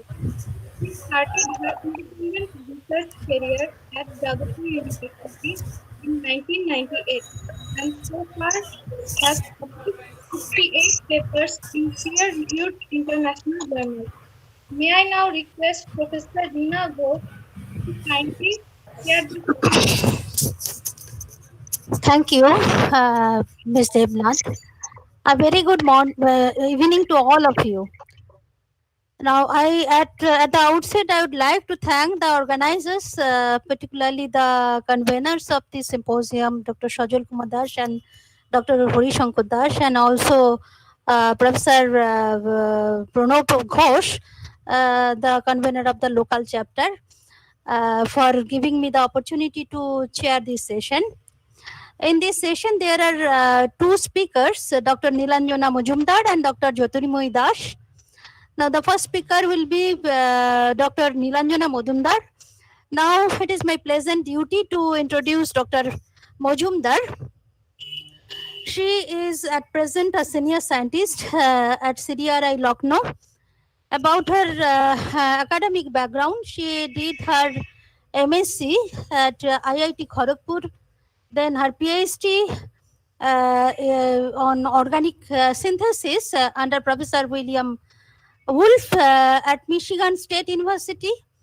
Then she pursued her postdoctoral work first with JSPS postdoctoral fellowship under Professor Shibasaki at Japan, and then with Max Planck postdoctoral fellowship under Professor Benjamin List at Germany. Then she came back to India to join at CDRI in 2018. As I can see, her present field of research interest is asymmetric synthesis. With these few words, I am requesting Dr. Majumdar to start her lecture. Thank you, ma'am, for the kind introduction. I would like to hear if my slide is visible or not to everyone. Yes. Yeah, it's visible, nicely visible. Okay. Thank you so much. Before I start, I would like to thank the organizing committee, especially Professor Ghosh, for inviting me and giving me this opportunity to present here today. I would a very good evening to everyone. I have joined CDRI as senior scientist in 2018, but I started my independent research only about a year ago, because I guess all of you know that it takes quite some time to establish the lab in the beginning of the career, and it can be very difficult. So only from last year I could start my research, and two students joined my group. So today I will talk about some selected works from my PhD and postdocs, and finally I will show also the chemistry that is going on in my independent research lab. So let me first start with my PhD work. During my graduate studies in USA, I have worked on Fischer carbene complexes and their application in benzanylation reaction. So I will start with a very basic introduction. Let me start with the carbenes. Carbenes are divalent carbons, and there are two types, singlet carbene and triplet carbenes. When the carbene is bonded to a metal, they are called carbene complexes. Two famous types of carbene complexes are Fischer carbene complex and Schrock carbene complex. One good example of Schrock carbene complex is the famous Graf's first generation catalyst, but today our focus would be on the Fischer carbenes. Fischer carbene complex was first discovered by Professor Ernst Otto Fischer in 1968. Professor Fischer got the Nobel Prize in 1973 for his pioneering contribution in organometallic chemistry. One of the greatest application of Fischer carbene complex is in the benzanylation reaction. So in the benzanylation reaction, the reaction occurs between an alkynyl chromium carbene complex and an alkyne to form a new benzene ring. Basically, I should say it's a highly substituted phenol product. And this phenol carbon and oxygen basically originates from one of the carbon monoxide ligand from the carbene complex. This is a very nice reaction which is highly chemo and regioselective. This reaction was first discovered by Professor Dodds in 1975. Later on, Professor Wolf took immense interest in this chemistry, and his group has explored all possible applications of this reaction in organic synthesis. So, honoring these two scientists, this reaction is often called as Wolf-Dodds benzanylation reaction. So in the Wolf group in Michigan State University, my project was to develop a cascade reaction of benzanylation, orthoquinone methide formation, and electrocyclization. This cascade reaction occurs between an alkynyl chromium carbene complex and an alkoxy-enine, and the final product is chromine. This is the first example where both the rings of chromine form in the same step in this synthesis. Chromines are highly biologically active compounds. They are also referred to as the privileged structures because of their special ability to bind to multiple classes of protein receptors. They exhibit very good drug-like properties. Here is the detailed bond formation processes for this reaction. First, there is a benzanylation between the chromium carbene complex and the alkyne part of the enine to form the new benzene ring. Next, there is in situ generation of the orthoquinone methide intermediate, which then undergoes the electrocyclic ring closure to form the chromine product. Here is the integration of the fragments shown in the single assembly. After successfully developing the reaction conditions, we explored the substrate scope and we found that it was quite general. From the beginning of this project, we envisioned the synthesis of racemic alpha tocopherol or vitamin E, and we were very happy when we saw that this particular chromine moiety could be synthesized in very high yield because the structure completely resembles with the core structure of the vitamin E. Here is the retrosynthesis shown for the commercially most important form of vitamin E, and here these two fragments can be assembled together by using our developed cascade strategy. So the synthesis started from commercially available phytol. In simple 3 steps, we could synthesize this desired alkoxy-enine in very high yield.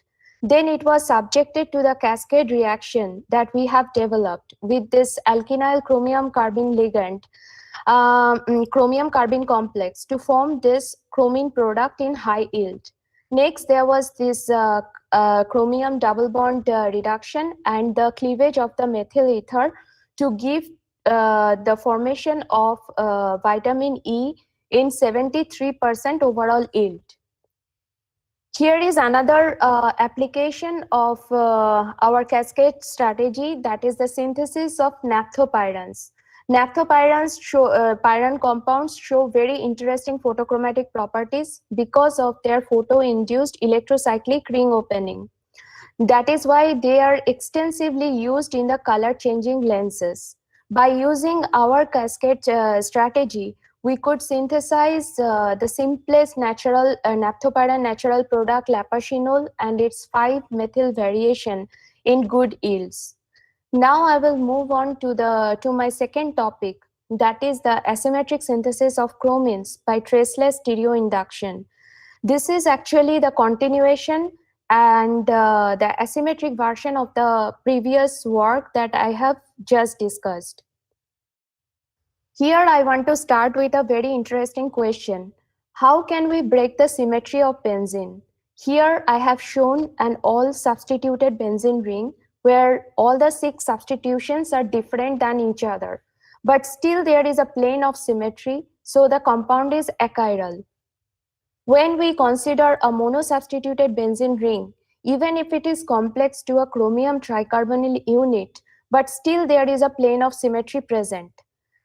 But how about if we consider a di-substituted benzene ring, ortho or meta di-substituted benzene ring, where the substitutions are different? And now if that compound is complex to a chromium tricarbonyl unit, basically the symmetry is lost and the compound becomes chiral. So this is the basic concept behind asymmetric benzanulation. Because you see, in benzanulation reaction, we are basically forming a highly substituted benzene ring, which is complex to the chromium tricarbonyl unit. The products shown here are basically mirror image to each other and therefore enantiomeric in nature. In absence of any chiral environment, these two enantiomers form in equal amount. But if we can introduce any chiral element in this reaction, the reaction can be made in asymmetric manner. So here are three ways possible how we can introduce the chirality in the reaction. The chirality can be introduced at the alkene substitution or in the heteroatom substitution of the chromium carbene complex, or the chirality can be introduced in the alkyne reacting partner. Now, how this chirality directs the chromium complexation can be understood very well from this diagram. Here you see the sterically bulky group on the chiral center will actually direct the chromium to complex from the other side and not from the same side. This asymmetric reaction works most successfully when we use an chiral alkyne reacting partner, as reported by Wolf group. It has been found that when an appropriate chiral alkyne is used, high diastereoselectivity can be observed. This is the basic concept behind the topic which I'm discussing now, which is the asymmetric synthesis of chromine by use of a cascade of asymmetric benzanulation, orthoquinone formation, and asymmetric electrocyclization. Here, for this reaction, we start with a chiral alkoxy-enine. So first, there is an asymmetric benzanulation reaction between the chromium carbene complex and the alkyne part of the enine to form a major diastereomer of the phenol product. Then there is in situ generation of a chiral orthoquinone intermediate, which then undergoes an asymmetric electrocyclization to form the chiral chromine product. Here, if you notice that the whole chiral information is carried forward by this chromium tricarbonyl unit, how it is complex to the benzene ring. And finally, in the final product, it is actually absent. So that is why it is called traceless stereoinduction. About this asymmetric electrocyclization, I will discuss in little bit more details in the next slide, and I will start from this chiral orthoquinone intermediate, which is this one. Now this electrocyclic ring closure can happen in two ways, path A and path B. Let's first discuss path A, where this bond is rotating such a way that these substituents are actually rotating away from the sterically congested phase. While in path B, the bond rotation is in such a way that the substituents are actually rotating towards the sterically congested phase.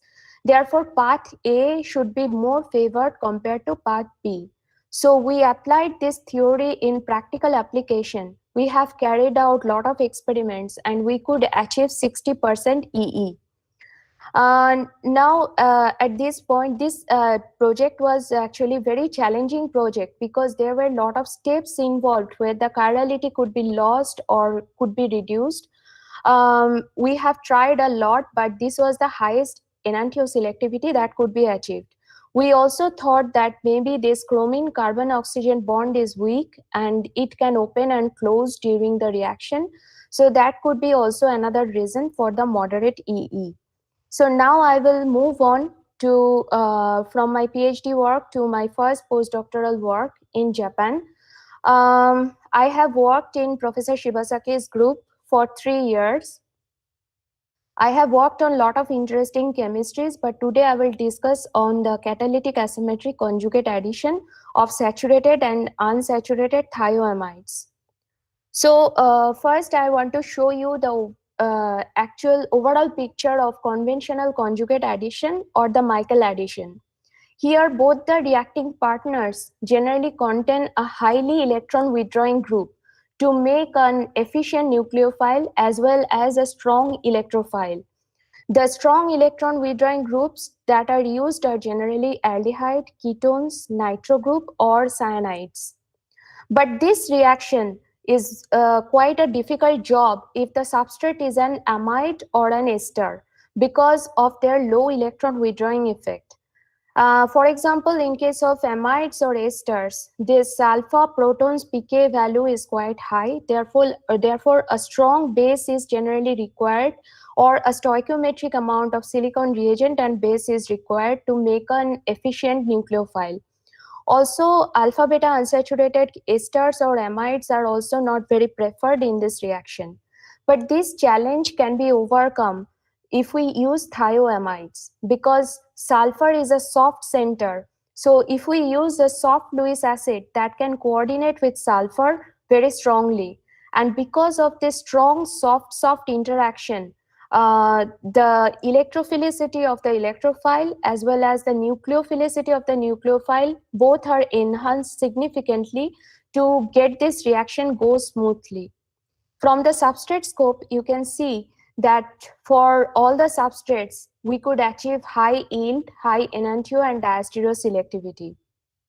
In the final product, we have one primary thioamide moiety and a secondary thioamide moiety. So they could be differentially manipulated and they could be converted to different functional groups as per our wish. And this is a nice application of this project. For the mechanism, we propose that first there is a generation of active catalyst, that is the copper 1 catalyst used here, that will coordinate with the sulfur to make a strong nucleophile. And that nucleophile then attacks the electrophile, which is also coordinated with the copper to form the addition product, which is finally released, and the copper catalyst goes back to the catalytic cycle. Now I will move on to my second postdoctoral work in Germany. In Professor Benjamin Lee's group, I have worked on organocatalysis. Mainly, I worked on different types of Bronsted acid catalyzed reactions, asymmetric reactions. So today I will discuss about the Bronsted acid catalyzed kinetic resolution of racemic amines. Before going to the details of the project, I would like to discuss a little bit on kinetic resolution. It is a method to differentiate the enantiomers from a racemic mixture. Basically, in kinetic resolution, the enantiomers of a racemic mixture participate in a chemical reaction in presence of a chiral catalyst or a chiral reagent. And one enantiomer reacts really fast and the other enantiomer is a slow reacting. So therefore, the fast reacting enantiomer gets converted to the product while the slow reacting enantiomer is left behind unreacted. So that's how we can differentiate both the enantiomers and we can separate them. Maximum yield possible in kinetic resolution is 50%.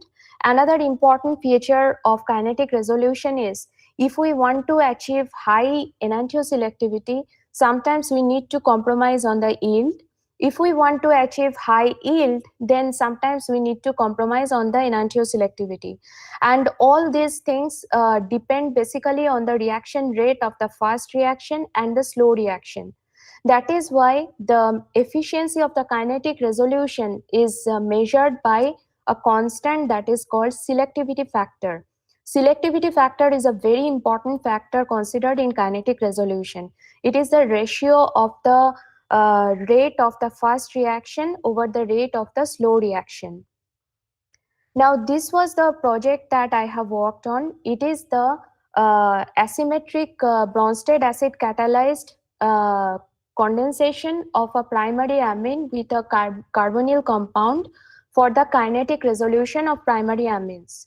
So here basically a condensation reaction going on between an amine and a dicarbonyl compound to form the enaminone product, and the unreacted enantiomer remains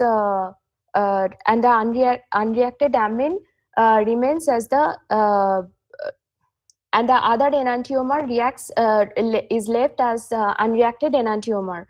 I have shown here some selected substrate scope, and you can see that the selectivity factor is quite high for almost all the cases. This is the first example of a small molecule catalyzed kinetic resolution of aliphatic primary amines. For the practical application, we conducted a single flask competition experiment between two different primary amines. So we subjected these two primary amines in the same flask under the same reaction condition, and we could find that both the amines could be resolved with high selectivity factors independently. We also conducted a gram scale reaction where we had to use only 1% mole of catalyst, very low catalyst loading, and the selectivity factor was also quite high. And this enamine product could be converted to the amine enantiomer with complete preservation of enantiopurity. So by this method, actually it gives us access to both the enantiomers of the amine with high enantiopurity. Now I will move on to the chemistry that is going on in my independent research lab in CDRI. My group's research interest is basically based on the methodology development on asymmetric catalysis. We are also interested in total synthesis, and we are also working on medicinal chemistry and drug discovery.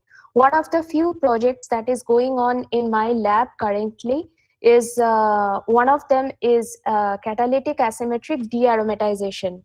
We all know that aromatic compounds are highly stable compounds. And so now the question is, why do we want to dearomatize them? It is basically aromatic compounds are flat and planar, but if we can dearomatize them, they can be transferred to three-dimensional structures. So aromatic compounds are highly abundant in nature, and if this transformation can be done in asymmetric manner, basically we can access three-dimensional complex chiral structures from very easily available aromatic compounds in a single step.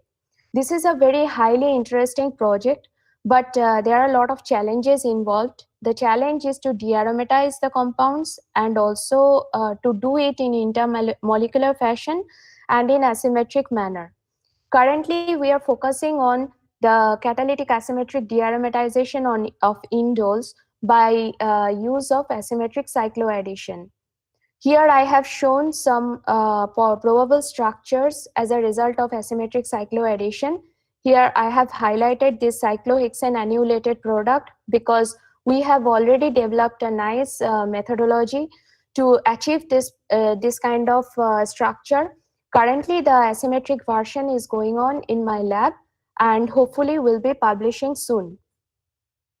These compounds are of high utility because they are very commonly found in medicinally important natural products as well as synthetic molecules, drug molecules.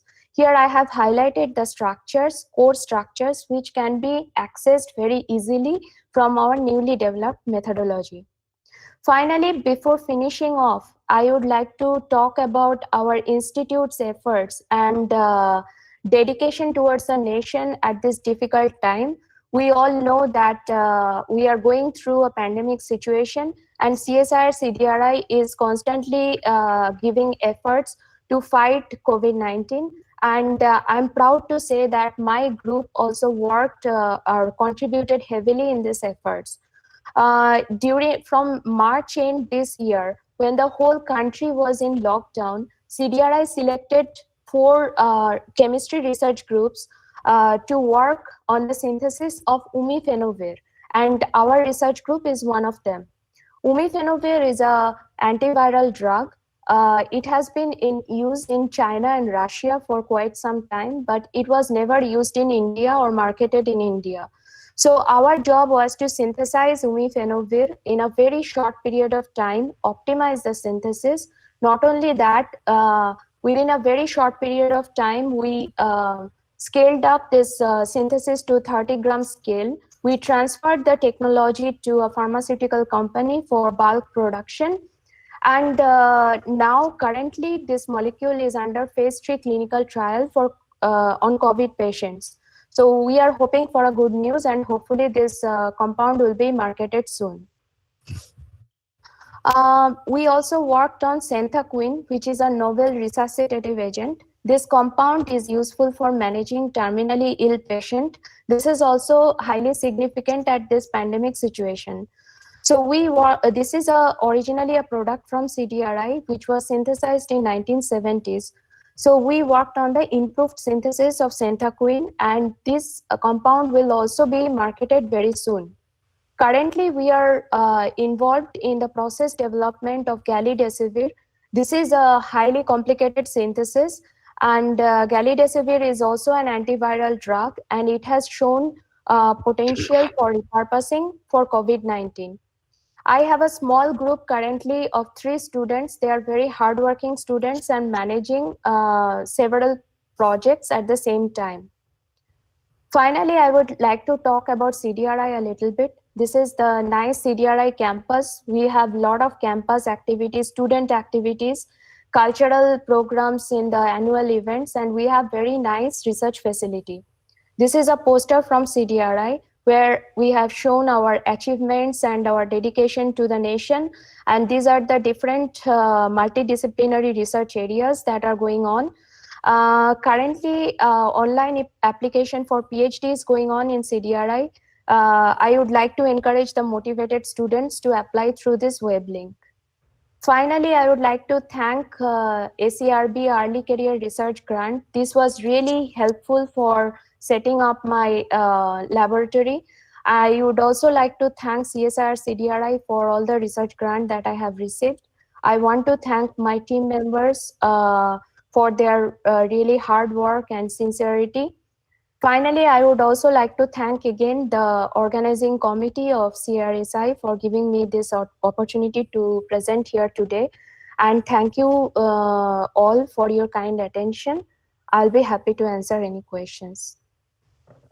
That's all. So thank you, Dr. Majumdar, for your nice lecture on the very interesting topic. And the session is open for questions from the audience. Any question?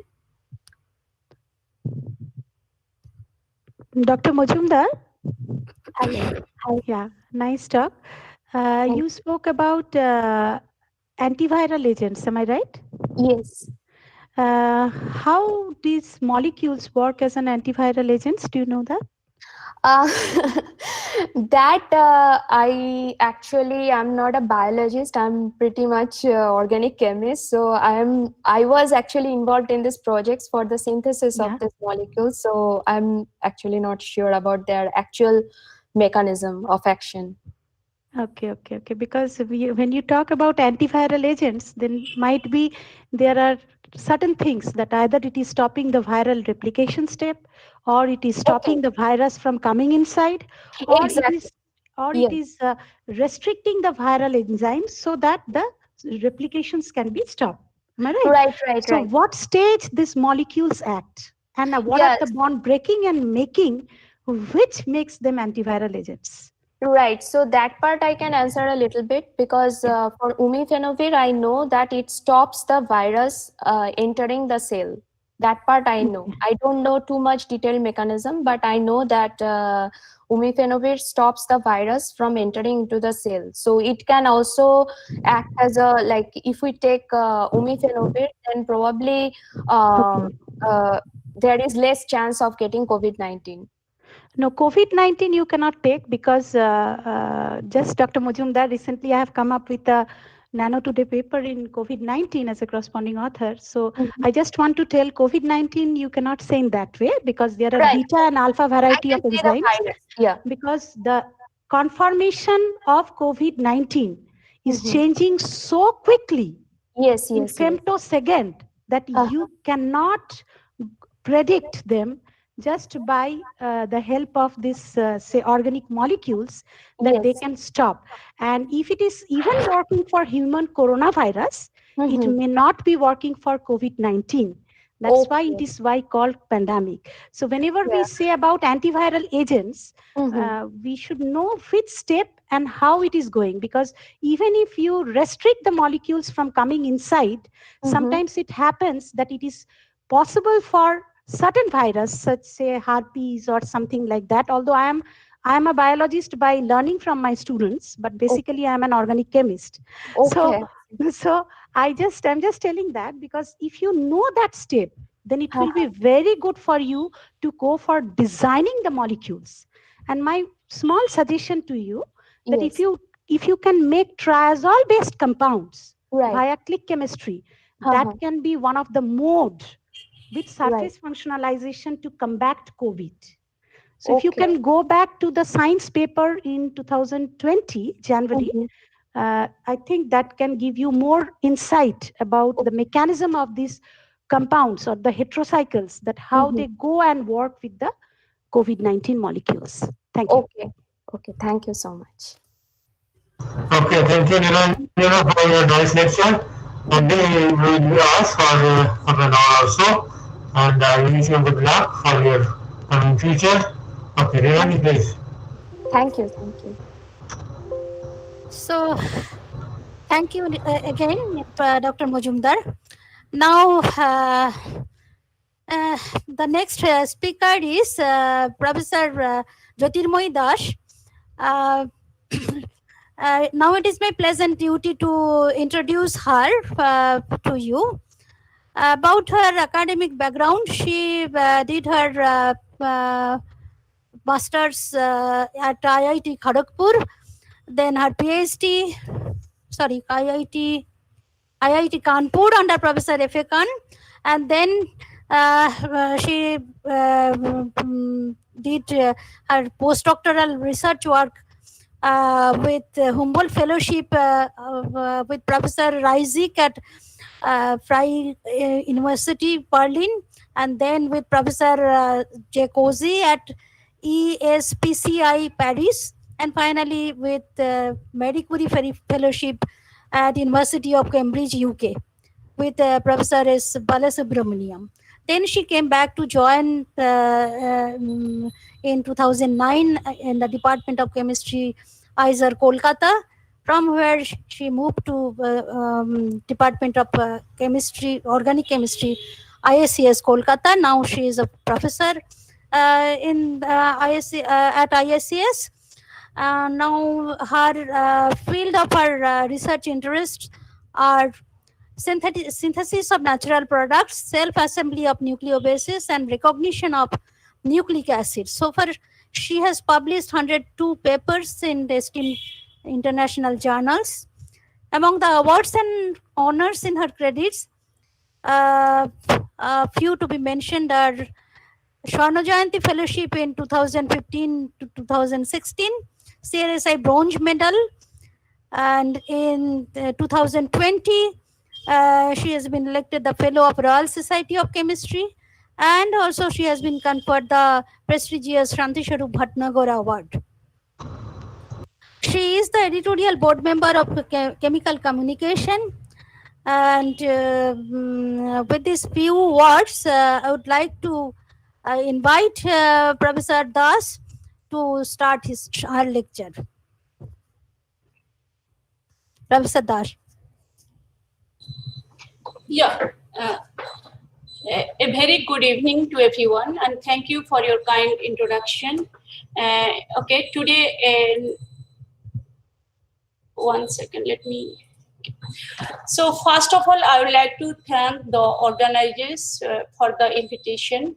It's really a great platform to be here and to talk about in a platform about women scientists in chemical science.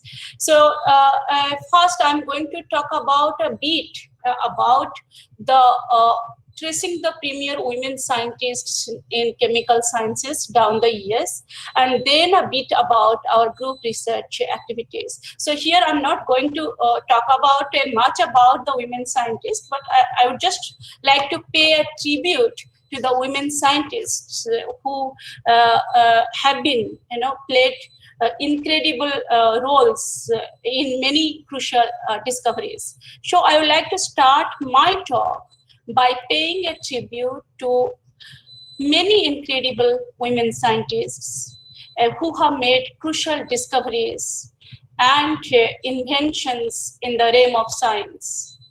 So already, many of you have talked about the Marie Curie, even the one who started the program today's conference. So here, this is, let us just talk about the Marie Curie, who is the first pioneering woman to win the Nobel Prize.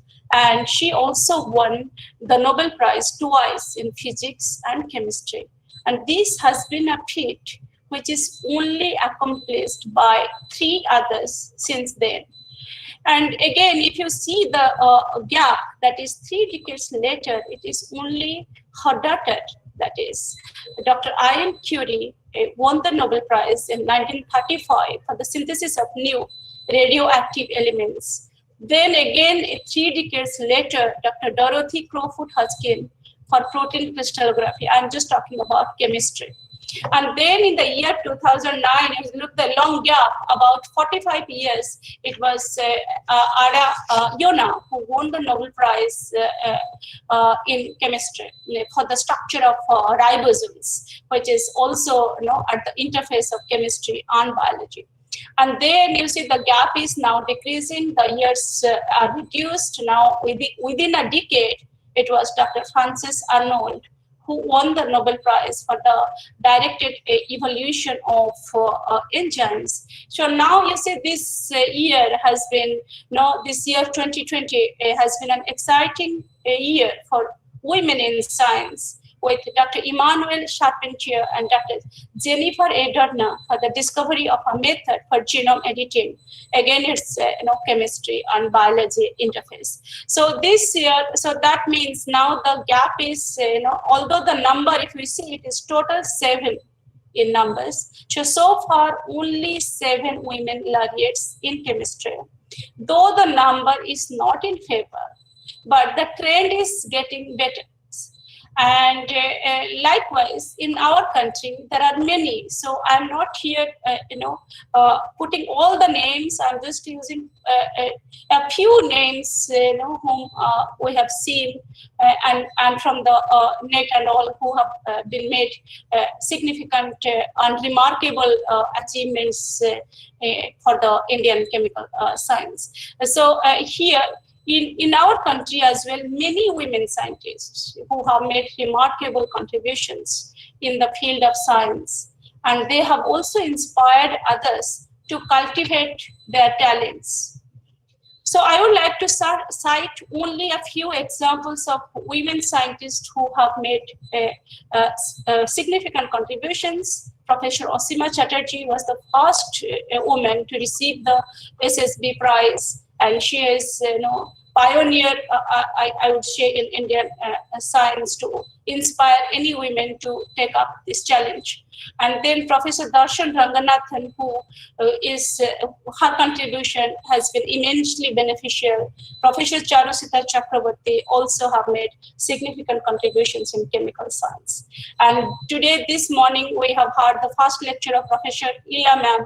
She was my teacher at IIT Kanpur, and I have been inspired by her. And she is at 70 or 75. She's still, continuing her research, and she has the same passion for chemistry, for science till today. And Professor Yamuna Krishnan, who pioneered DNA nanotechnology in our country. And today morning, I, for the first time, heard the talk of Professor Anju Chadha, who is a notable biochemist, and her work is also quite inspiring. As well, her talk was quite good today. And now there is a good number of promising women scientists who are working in different disciplines. And although there is an increasing number of women taking science and graduation and post-graduation studies, to pursue an independent research career in science hasn't been very easy for women in our country. And this year is again, a year which is very inspiring, with 3 women winning the Bhatnagar prizes in different disciplines like medical science, biology, and chemistry. So this shows that that women scientists are emerging successful. They are recognized, they are honored, and also they can motivate more and more young women to take part in scientific education and research. And another thing is, they are equally capable in any discipline. And also, I would just like to say, if any young students or women are,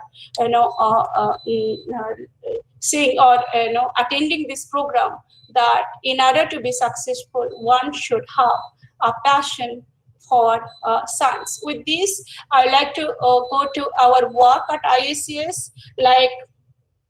So this is I would like to present a brief outline of our work. What we do is we integrate chemistry, organic chemistry, with life science, that is with molecular biology and nanotechnology. Chemistry, as we know that it is the quintessential molecular science, can be used to develop new molecules, new materials, and new tools and new theories that can find diverse applications in different disciplines like materials, nanotechnology, life science, and environmental science. So in this slide, I have shown an outline of our research activities that is being trained as an organic chemist with Professor Khan, Professor Janine Kosi. We develop new methods to synthesize biologically active natural and non-natural compounds. In addition, we develop interesting biomimetic systems inspired from nature. We have developed DNA-based ion transportation system. We have used RNA bases to prepare hydrogels with biological activities. And my talk today is largely based on targeting nucleic acid secondary structures. We all know that DNA is mostly double helical, that both the strands are held together by Watson-Crick type hydrogen bonding. But DNA can also adopt higher order secondary structures. In particular, guanine-rich DNA sequences can adopt 4-stranded secondary structures called G quadruplexes. And the story of quadruplexes was started with a bang. It was Dr. Ivor, it's not Big Bang, it was Dr. Ivor Bang, who is a doctor by profession, became curious about nucleic acids. So he discovered that 5' guanosine monophosphate can self-assemble to give a gelatinous material. And decades later, 1960, it was found out that the gel material contains G-quartet-like assemblies. And then it was further found out that guanine-rich DNA sequences can also adopt G-quadruplex structures, and the basic feature is a G-quartet. The complementary cytosine-rich DNA sequences can also adopt folded conformations called I motifs. So these I motifs contain intercalated cytosine-cytosine base pairing due to hemiprotonation of one of the cytosines under acidic conditions. So both G quadruplexes and I motifs are present in the promoter regions of several oncogenes, and they play key roles in cancer progression. They play key biological roles like telomere length maintenance and regulation of gene expression.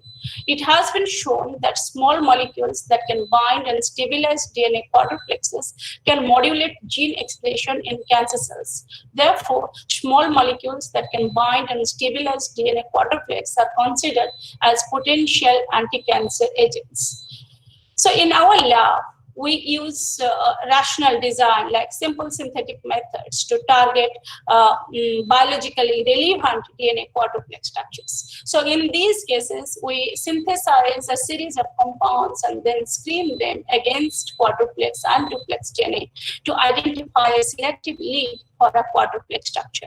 So these approaches, these conventional approaches, is quite difficult and challenging because the DNA and the DNA quadruplexes, I motifs, and the RNA structures are highly dynamic structures. So therefore, to develop selective ligands, it is really difficult to use a rational design and then synthesize and screen them against each DNA target. And many reported ligands show poor selectivity for quadruplex over duplex DNA, which is highly abundant in the human genome. And moreover, targeting I motifs is quite challenging due to their pH-dependent structural topologies. In addition, we also wanted to develop selective ligands for the RNA secondary structures.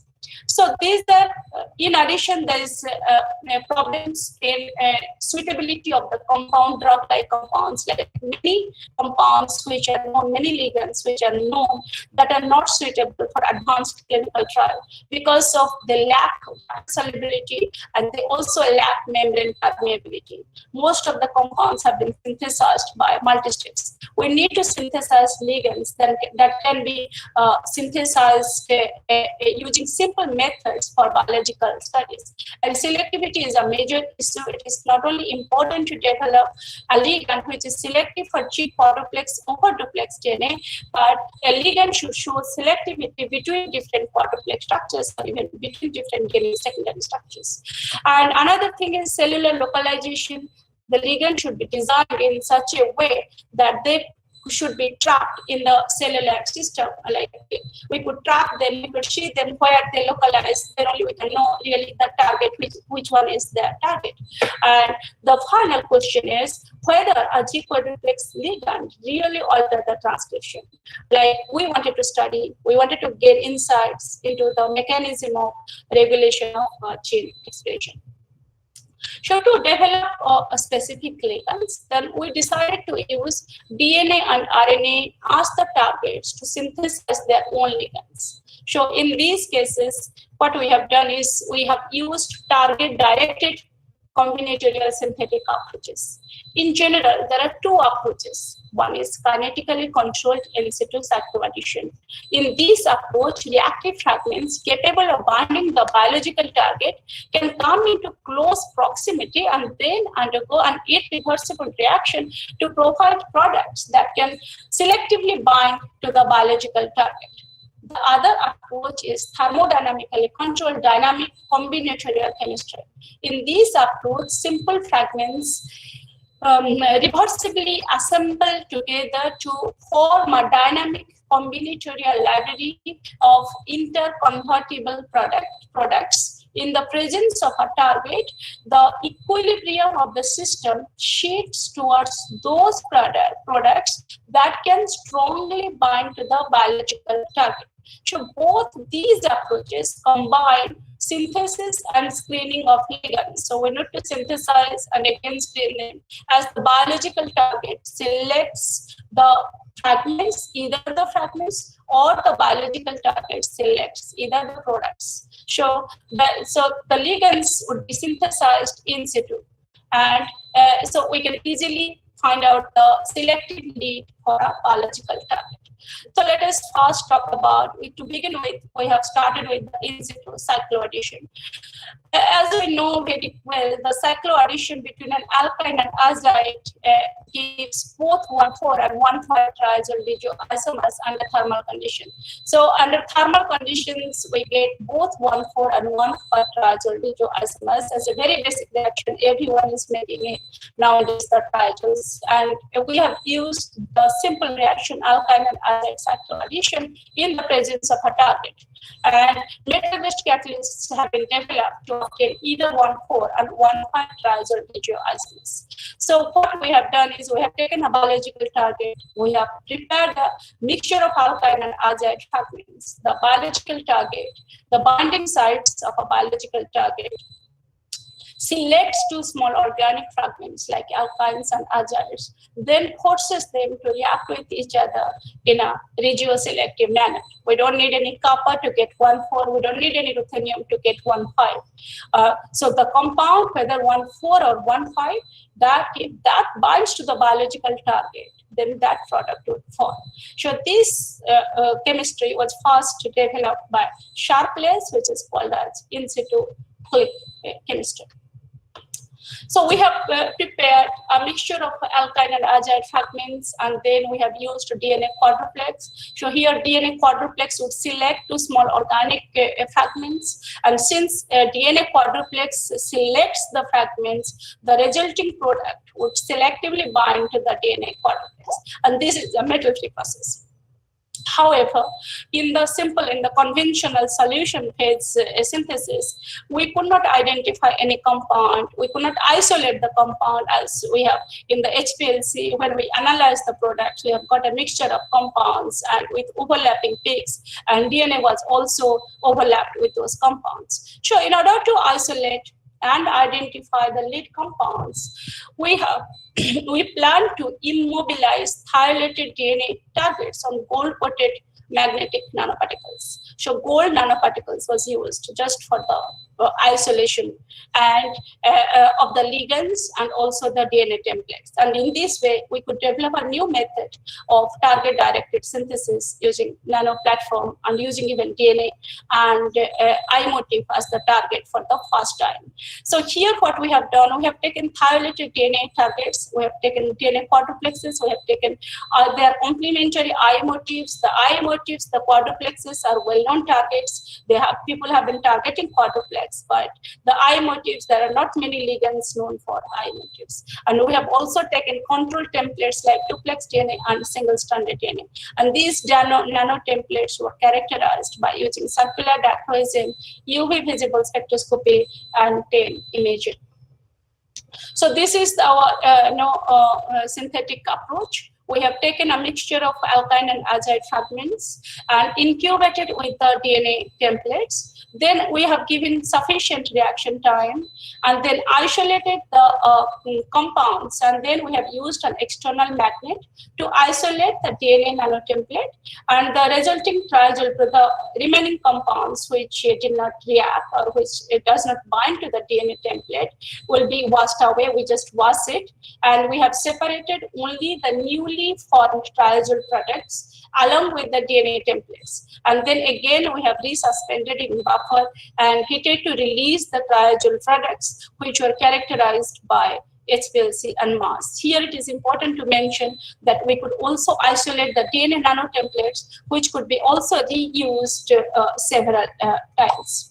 So we have taken a mixture of compound chemical library, like we have taken 4 different alkynes and 17 different azides. If you see these molecules, it is quite easy to make in the lab. And these compounds would provide 136 possible triazole products that are likely to interact with quadruplexes and I-motifs by using pi-pi stacking interactions and electrostatic interactions. So we have designed in such a way that this contains aromatic rings and positively charged side chains, so they would be able they would interact with quadruplexes and I-motifs by using either pi-pi stacking or electrostatic interactions using the positively charged amine side chains. So I haven't shown for the time and to bore you, I haven't shown those HPLC traces. We have done a lot of HPLC and all. We have carried out the experiments by using 2 different quadruplexes which are present in the promoter regions of CMYC and BCL2 oncogenes. We have taken 2 different I-motifs of the same oncogenes, and both these oncogenes play key regulatory roles in cancer progression. And if we can regulate these genes by targeting their promoter quadruplexes and I-motifs, it could be a potential anti-cancer strategy.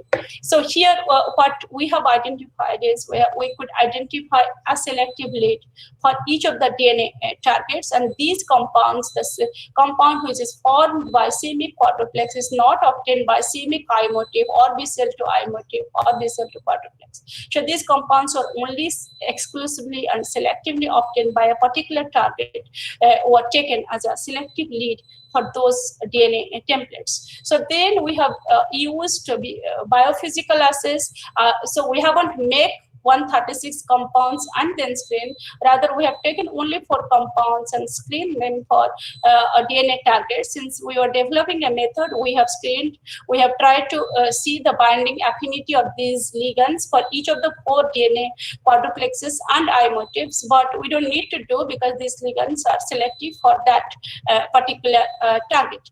So we have done, like we have used, these are the assays we routinely use in our lab, that is first resonance energy transfer based melting assay, which is used to determine ligand induced stabilization of a folded quadruplex structure, and isothermal calorimetry, fluorescence, and UV visible spectroscopy can be used to determine the binding affinity of the ligands for a particular DNA structure, and the mode of binding can be studied by using circular dichroism and NMR spectroscopy.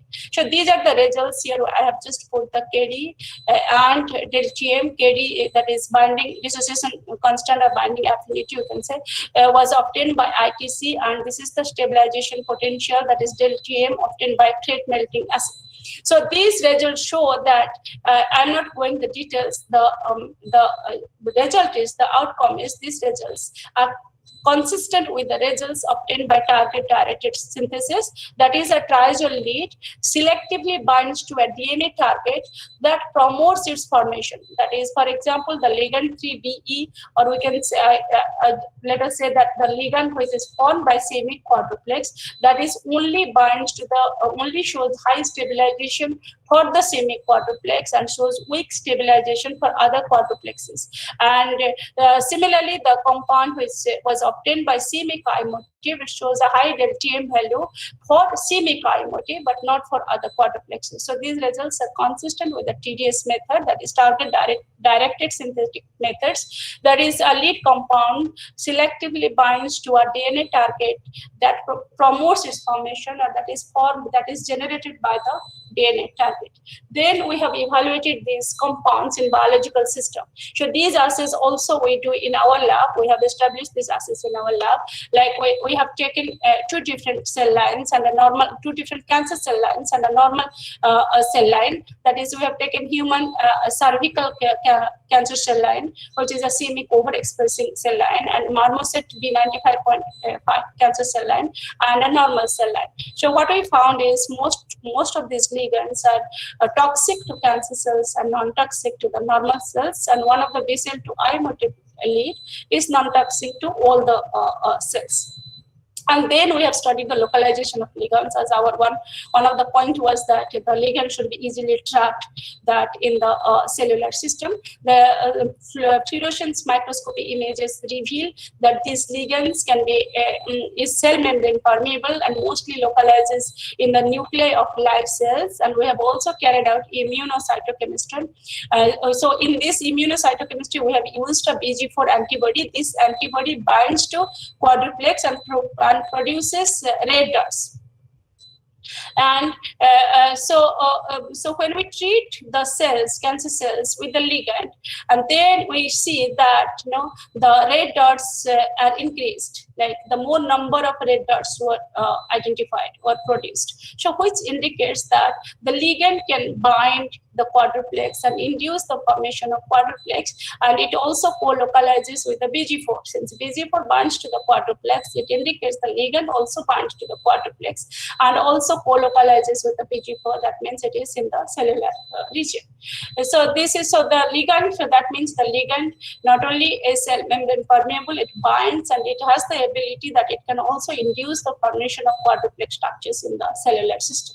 And the most important question about regulation of gene expression, these ligands could modulate gene expression of semic and BCL2 genes by directly interacting with their promoter quadruplexes and I motifs, and these have been also established by using a number of assays like qRT-PCR, Western blot from luciferase acids, and also exon specific acids. So now, to summarize that the method reduces the time required for the conventional chemical synthesis of ligands and their biophysical screening. It enables efficient isolation and identification of lead compounds. It also prevents the wastage of expensive commercial DNA targets, that the DNA nanotemplates could be easily recovered and reused for subsequent reaction cycles. And moreover, the ligands can selectively bind to the DNA targets and show potent anti-cancer activities. Next, we use the same method to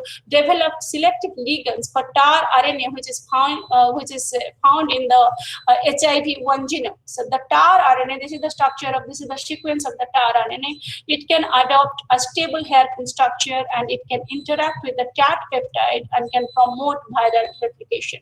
So therefore, TAR RNA has been targeted by small molecules to inhibit TAT interactions and thus viral replication. So we have also developed a simple chemical library that is some azide building blocks, and in this case we have prepared thiazole based alkynes so that we can develop some peptidomimetics derived from thiazole based amides.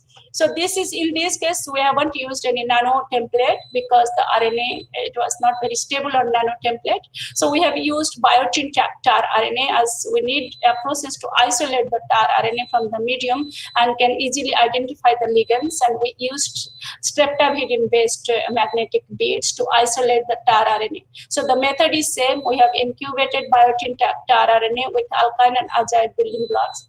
Then we have given sufficient reaction time, 72 hours, for the templated cycloaddition process. Then we have used streptavidin beads to isolate the RNA template, that is biotin RNA, along with the newly formed products, and then washed it. So then, and we have taken this streptavidin beads with the RNA template, and then again, resuspended in buffer and heated to release the triazole products. So it's like instant magnetic separation, and we isolate these compounds. So again, these compounds were identified by using HPLC and mass analysis. Here we haven't done only TAR RNA, and we have taken 3 different sequences like TAR RNA with bulge, without bulge, TAR DNA to identify selective lead for the TAR RNA. So that means we have carried out this reaction 3 times with the control templates. And what we have identified is we could prepare a compound that is a thiazole-based peptidomimetic that binds to the TAR RNA, and molecular modeling shows that it binds in the bulge region of the TAR RNA, and this compound is also not formed by TAR RNA without any bulge. And further, this compound can also inhibit TAT interactions, which was studied by using a thread-based method and its in vitro studies. So therefore, we could develop a ligand. So in this case, for the TAR RNA, and here TAR RNA synthesizes its own selective binders. And since the molecules that can bind TAR RNA and inhibit TAT interactions are considered as potent antiviral agents, so this class of compounds could be studied for their antiviral activities. Next, I would like to show you the second method, that we have also used a dynamic combinatorial method to develop selective ligands for DNA quadruplexes. So in this method, we have again used the simple reaction of aldehyde amine based imine exchange reaction. So we have taken simple aldehyde and amine building blocks, which would generate a reversible dynamic combinatorial library of imine building blocks. And then the DNA quadruplex would select the best imine binders. Then we have to make the system irreversible by reductive amination, and then we have used the similar magnetic separation procedure to isolate the amine-based ligands, and which were identified again by the HPLC and mass. We have also carried out control experiment using duplex DNA nanotemplate. So here we have taken a carbazole aldehyde and 10 different amines that reversibly that would give all the possible compounds, and then in the presence of quadruplex nanotemplate, the system would evolve to generate quadruplex selective imine binders, which were then reduced by sodium cyanoborohydride to give the stable amine compounds. And so So I haven't kept those HPLC traces. And here the compound, that is the carbazole-based amine, was identified. And this is again the first report using a DNA nanotemplate that selects a ligand from a dynamic combinatorial library. This is also the first report of an imine exchange reaction using a DNA nanotemplate. And this ligand can also reduce the c-Myc expression in cancer cells by directly stabilizing the DNA quadruplexes. So now I have shown you target-directed combinatorial methods, like both the methods in situ cycloaddition. Here we have taken alkyne and azide fragments. The difference is here the quadruplex would select the fragment and then the product would be generated. And here the quadruplex will select the product. As first it would react and give a reversible DCL. Then the quadruplex nanotemplate would select its own best binders and give the compounds. In this case, we often triazole-based ligand, and in this case, we identified amine-based ligand. So the important things would be to explore new bioorthogonal reactions for generating more specific ligands, not only click or imine-based exchange. So we have to explore new reactions that can generate more selective or more specific ligands, or more easy to handle the outcome of the products. And it is so. What is the future perspective of this method? That we can this can provide the future perspectives include rapid synthesis and high throughput screening of ligands, and for new and challenging targets like I-motif, star RNA were quite challenging because they have been used in this method for the first time to identify ligands to select and generate their own compounds. And also we have to go for targets with structural details are yet unknown and where rational ligand design is difficult. And moreover, the small molecule quadruplex interactions should also be explored for smart biomaterials with applications in nanotechnology. And for instance, we have used small molecule quadruplex interactions to develop an ion channel. I won't go to details except showing that. Like we have used, since we are developing ligands for quadruplexes, we are also exploring the potential role of this quadruplex ligand interactions, not only for therapeutics, but other biotechnological applications. And we could develop a process where a small molecule and ligand assembly can mimic natural ion channels and can form channels in the membrane and can transport potassium ions across the biological membranes. And further, these small molecule and quadruplex interactions could also be used to build DNA-based digital circuits. And this could be also, here we have used enzyme. So enzymes are the one which regulated these logic devices.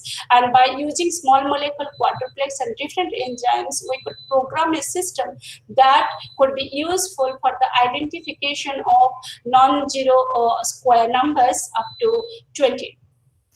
And finally, I would like to thank my students for their hard work and cooperation. And as you can see, I encourage women students, and over the years, the number is increasing. And our work is our research output provided several drug-like candidates, interesting biomimetic systems, and also new organic transformations, which we could not show today. And finally, I would like to thank you all for providing me a platform to speak about and talk. Thank you all. The only thing is it's quite late, as I was expecting. No, it should be early. So thank you, Professor Dash, for your fascinating lecture in a fascinating research field. And now the session is open for questioning. So I think as it's late, we can the questions one can write mail to Jyotirmoy, okay, and get a clarification maybe. No. If there is something, you can ask me. No problem. Hello. At least 1 or 2 questions can be asked. Yeah. So since there is no question, I'll take this opportunity. Are you having question? I have a question. Professor Mahendra, are you having any question? RNA is a polymer. Okay. Hello, RNA is a polymer. What are the polymer is? Sorry? Sorry. RNA is a polymer compound. Can you please unmute because I'm not able to hear. Maybe many of you can unmute except the person who is speaking. Yes, please.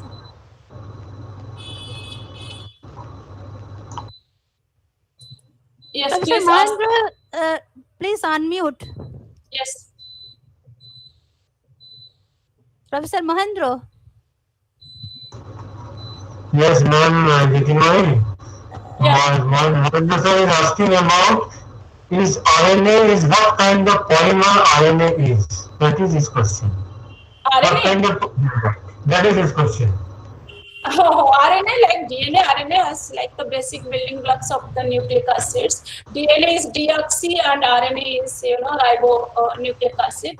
There you will get a 2' hydroxyl group would be present. So these are all biopolymers. You can say biopolymers. Like DNA is deoxy, RNA is ribonucleic acids. The 2' position hydroxyl group is present in RNA.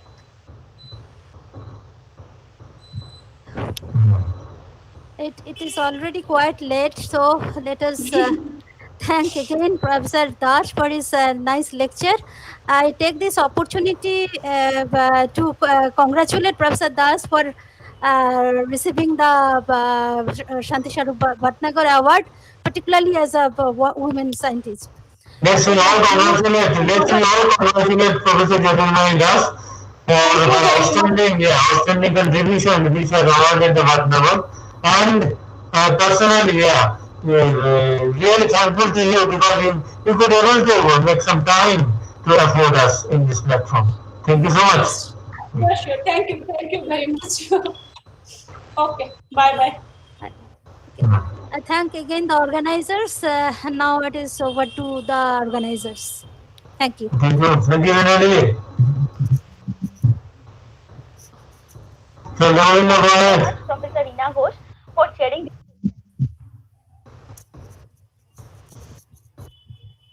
We have been listening to the eminent speakers, and all these valuable insights gave us new perspectives. We find great delight in felicitation of the honorable speakers. I humbly request Professor Mahendranath Roy, present council member, Chemical Research Society of India, to felicitate our eminent speakers and say a few words. Please, sir.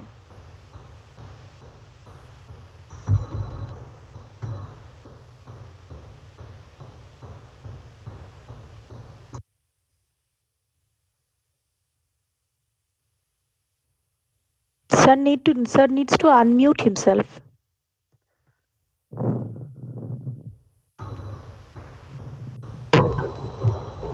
Okay, the now is okay.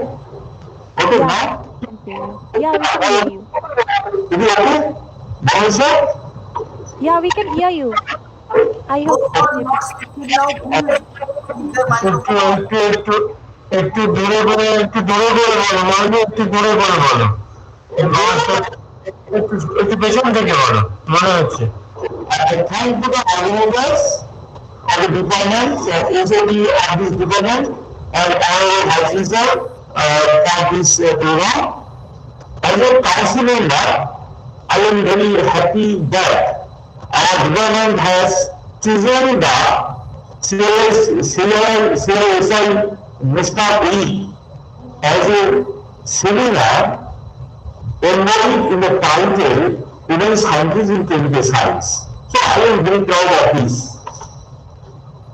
Now, it is a great honor for me to introduce the speakers and chairpersons. Although their introductions, detailed introductions have been made earlier during the session. Chairpersons, first the Professor Saraswati Padini, ISC Kolkata, Professor Monisha Mukherjee, MIT University, Noida, Professor Reena Ghosh, Jadavpur University.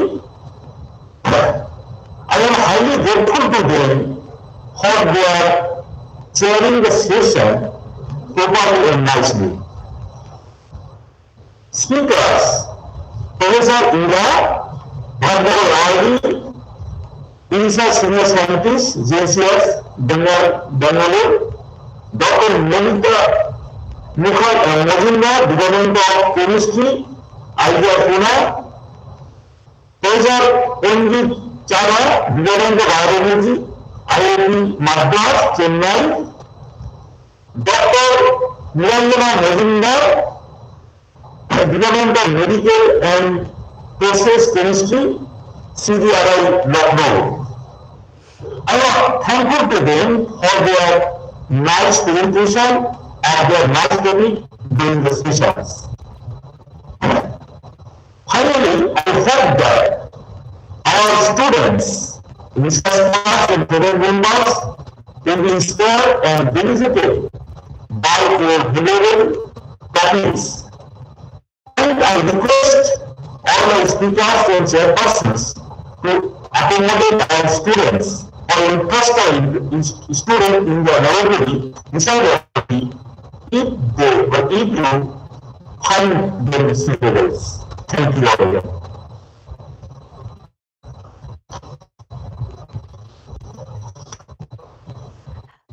Thank you so much. Can I take one question, sir? Thank you so much, Professor Anirban Mishra, Professor Pranad Ghosh, Professor Mahendranath Roy. Actually, I was there when you had taught me, for giving me this opportunity to come and chair the session. I look forward to meet you in North Bengal University when I go to my exam. Thank you, Ananda.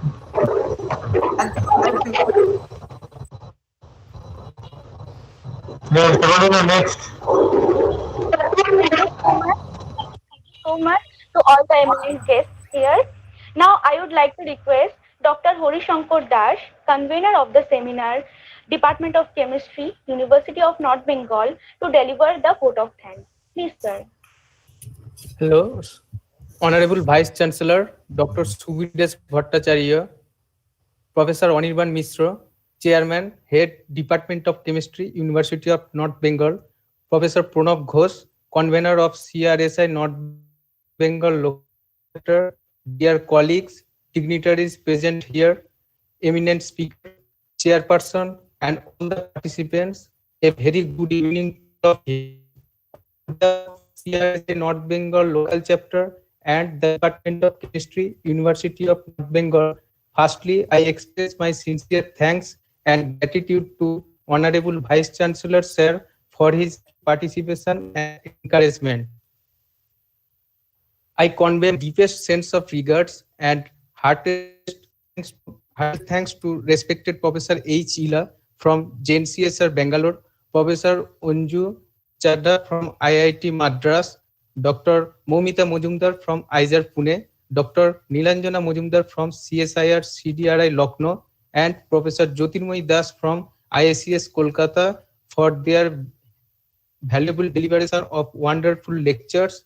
It is indeed helpful to all of us. I extend earnest thanks to respected Professor Sashwati Lahiri from IICS Kolkata, Professor Monalisa Mukherjee from Amity University, Noida, Professor Rina Ghosh from Jadavpur University, Kolkata, for giving their valuable time to chair all the sessions. Now I sincerely thank to respected Professor M.N. Roy for the felicitation. I thank the team, teachers, and all the staff members. At last, I thank all the participants across the country for making this seminar a grand success. In this connection, I want to express my sincere thanks to Computer Center, North Bengal University, for their wholehearted assistance to organize and conduct the seminar. Thanks all, and wish you happy Diwali in advance. Thank you. Thank you so much, sir. Now, with the permission of the respected chairman of organizing committee, I will conclude today's seminar. Thank you. Thank you very much. Thank you for your kind participation. See you in some other occasion soon. Okay, good night. Good night.